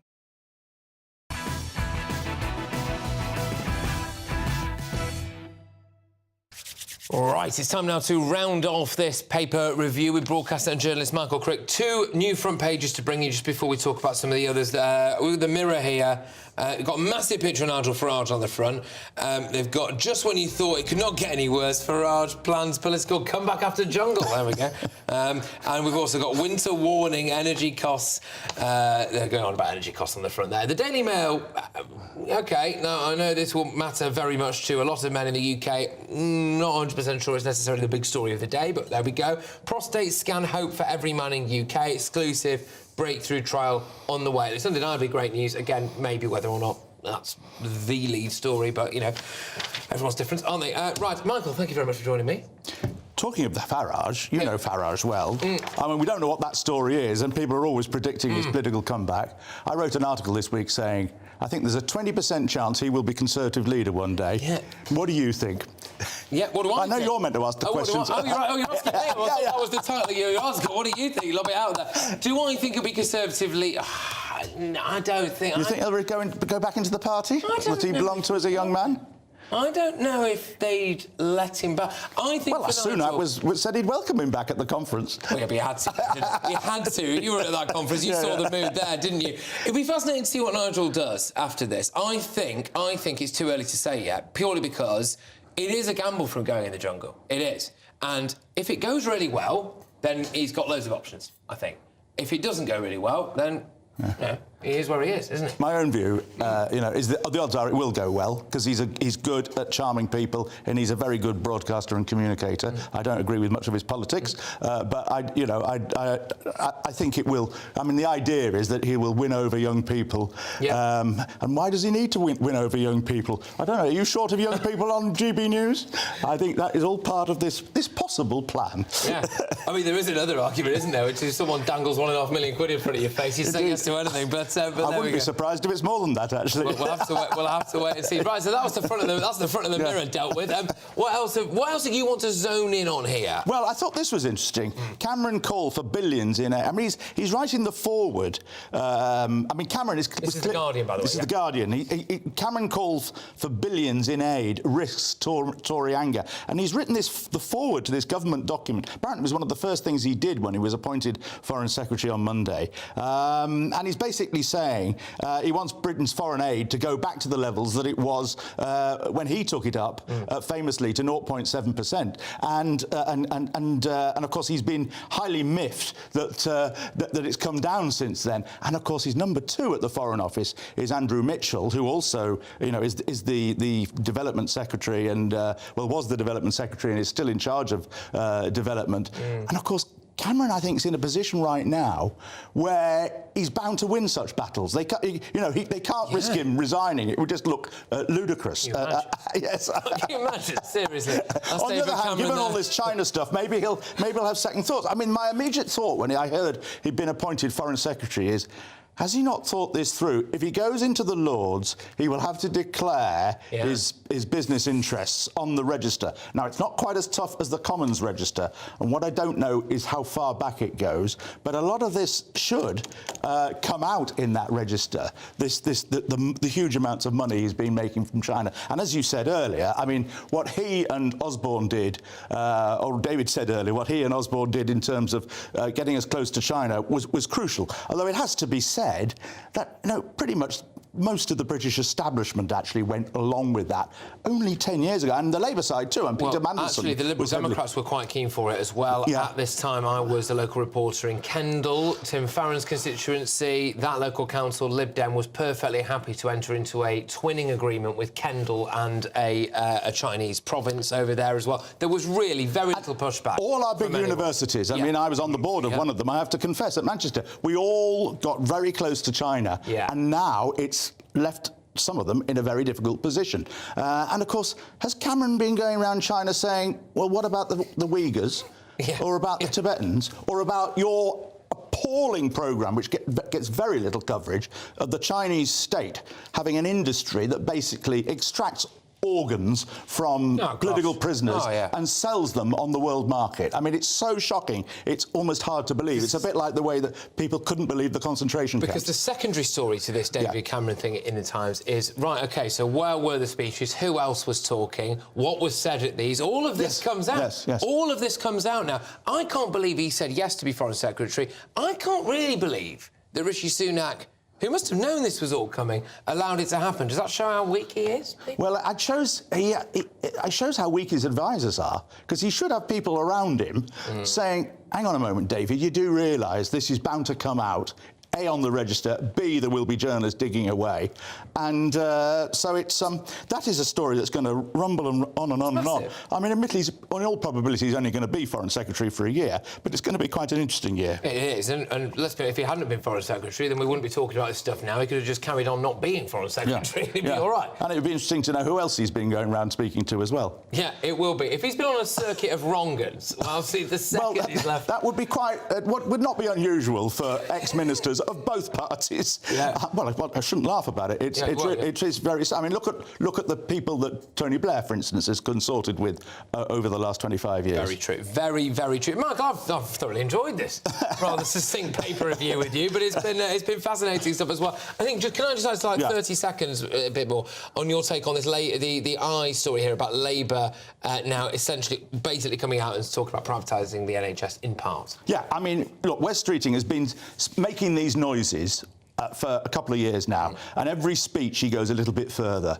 and he's basically softening up the party for, as you're right, effectively part privatisation of the health service. Wes Streeting is going to be a hugely important figure in the next, of all the people in that shadow cabinet. I don't think anybody is as good a political operator as him. And he's been building an army of MPs and candidates. He's been making sure that his people, his friends, people from the student days and so on, are slotted into those seats.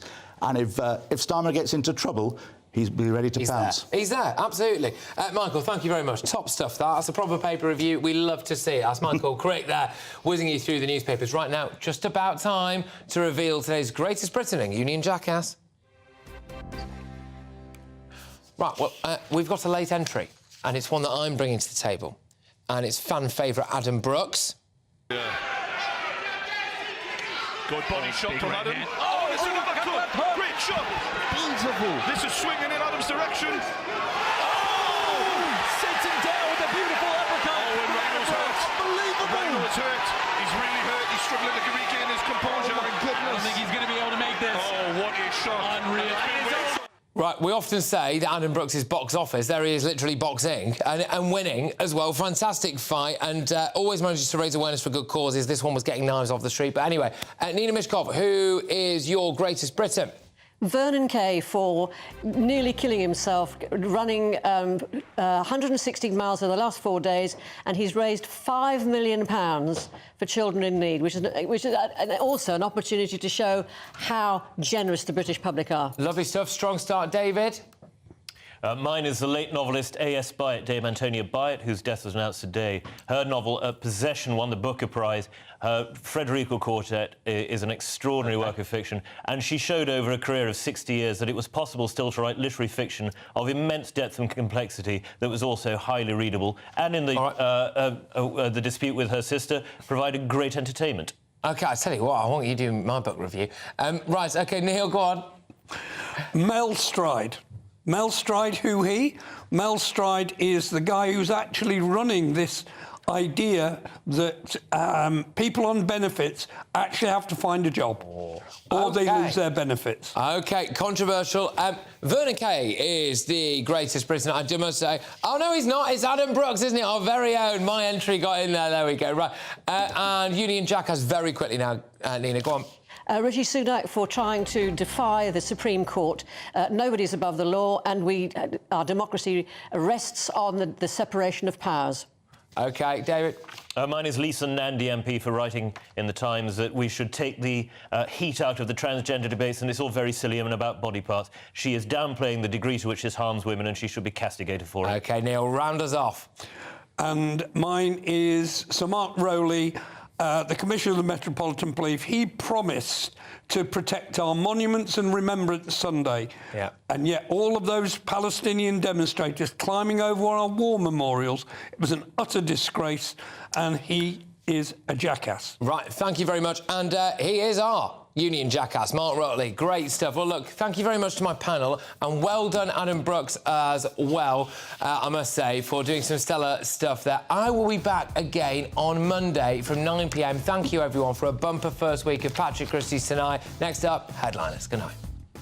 Evening, I'm Alex Deakin. This is your latest weather update from the Met Office for GB News. The rain is returning tonight, but it should clear tomorrow, so many places will brighten up through the day, and it will be quite a bit milder as well. That's because this area of low pressure is moving in. These weather fronts are bringing the rain, but they're also bringing the winds up from the southwest, hence why it will be turning milder. Still dry and a bit cold this evening across northern Scotland. A little bit of frost likely here, but it will turn milder as the rain spreads northwards. Heavy rain for Northern Ireland, Wales and southwest England, where we do have Met Office yellow warnings in place.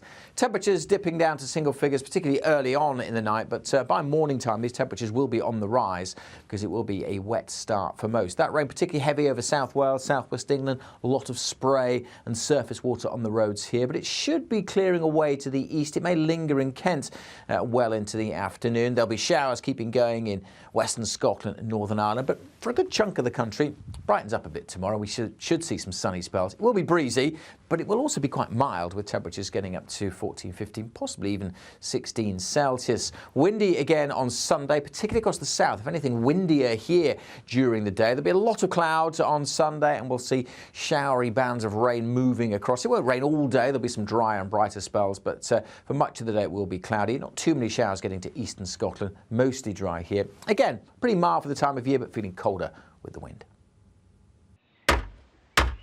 Who is it? We're here for the show. Welcome to the Dinosaur Hour with me, John Cleese. I was married to a therapist. And you survived? I thought we were getting Hugh Laurie. Second best.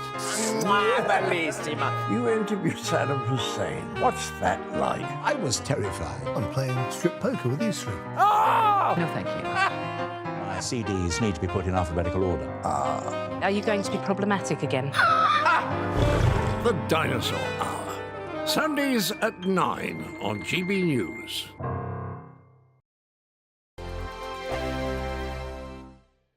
I'm Andrew Doyle. Join me at 7 o'clock every Sunday night for Free Speech Nation, the show where I tackle the week's biggest stories in politics and current affairs with the help of my two comedian panellists and a variety of special guests. Free Speech Nation, Sunday nights from 7 on GB News, the People's Channel, Britain's news channel. I think the most exciting bit for me is talking to people. People who I think are ignored often by the major news channels. We're going to give news they want to hear. There's a voice there that needs to be heard. I think there's a chance here for a diversity of opinion to be expressed, which you don't find elsewhere. It's really exciting. We don't hold back. We're free to say how decisions that are taken here affect us all around the country. Only on GB News, the People's Channel, Britain's news channel. There's only three people you can trust in life: your doctor, your lawyer, and your nana. I'm not sure. So join me, Nana Aquia, at 3 p.m. every Saturday and Sunday, where we discuss the biggest topics of the weekend. Be ready for battle. Could you be quiet? What is this? It's my new teeth. It's your new teeth. I don't bite. Well, not without a good reason. Always honest, always fun. Every weekend at 3 p.m. on GB News, the People's Channel, Britain's news channel. So Jubes and Kerr, we tackle the issues of the day with real, robust debate, both sides of the fence, battling it out with me in the middle with my forthright opinions and views. And often really interesting things happen because you start with a position and then by the end of the debate you find actually, well, I might not have thought about that one. What we need in this country is two new political parties. You should maybe think about doing a 2024 calendar. I'm Michelle Dewberry and I'm keeping you company right through until 7 o'clock this evening. GB News, the People's Channel, Britain's watching. Join us every night on GB News at 11 p.m. for Headliners, which is three top comedians going through the next day's news stories, which is exactly what you need, because when the establishment has gone crazy, you need some craziness to make sense of it. Headliners. You don't have to bother reading the newspaper. We've got it covered for you. Every night at 11 p.m. and repeated every morning at 5 a.m. We won't send you to sleep like some of the other paper review shows out there. So join us 11 p.m. every night on GB News. The People's Channel, Britain's news channel. Who is it? We're here for the show. Welcome to the Dinosaur Hour with me, John Cleese. I was married to a therapist. And you survived? I thought we were getting Hugh Laurie. Second best. You interviewed Saddam Hussein. What's that like? I was terrified. I'm playing strip poker with these three. No, thank you. My CDs need to be put in alphabetical order. Are you going to be problematic again? The Dinosaur Hour. Sundays at 9 on GB News.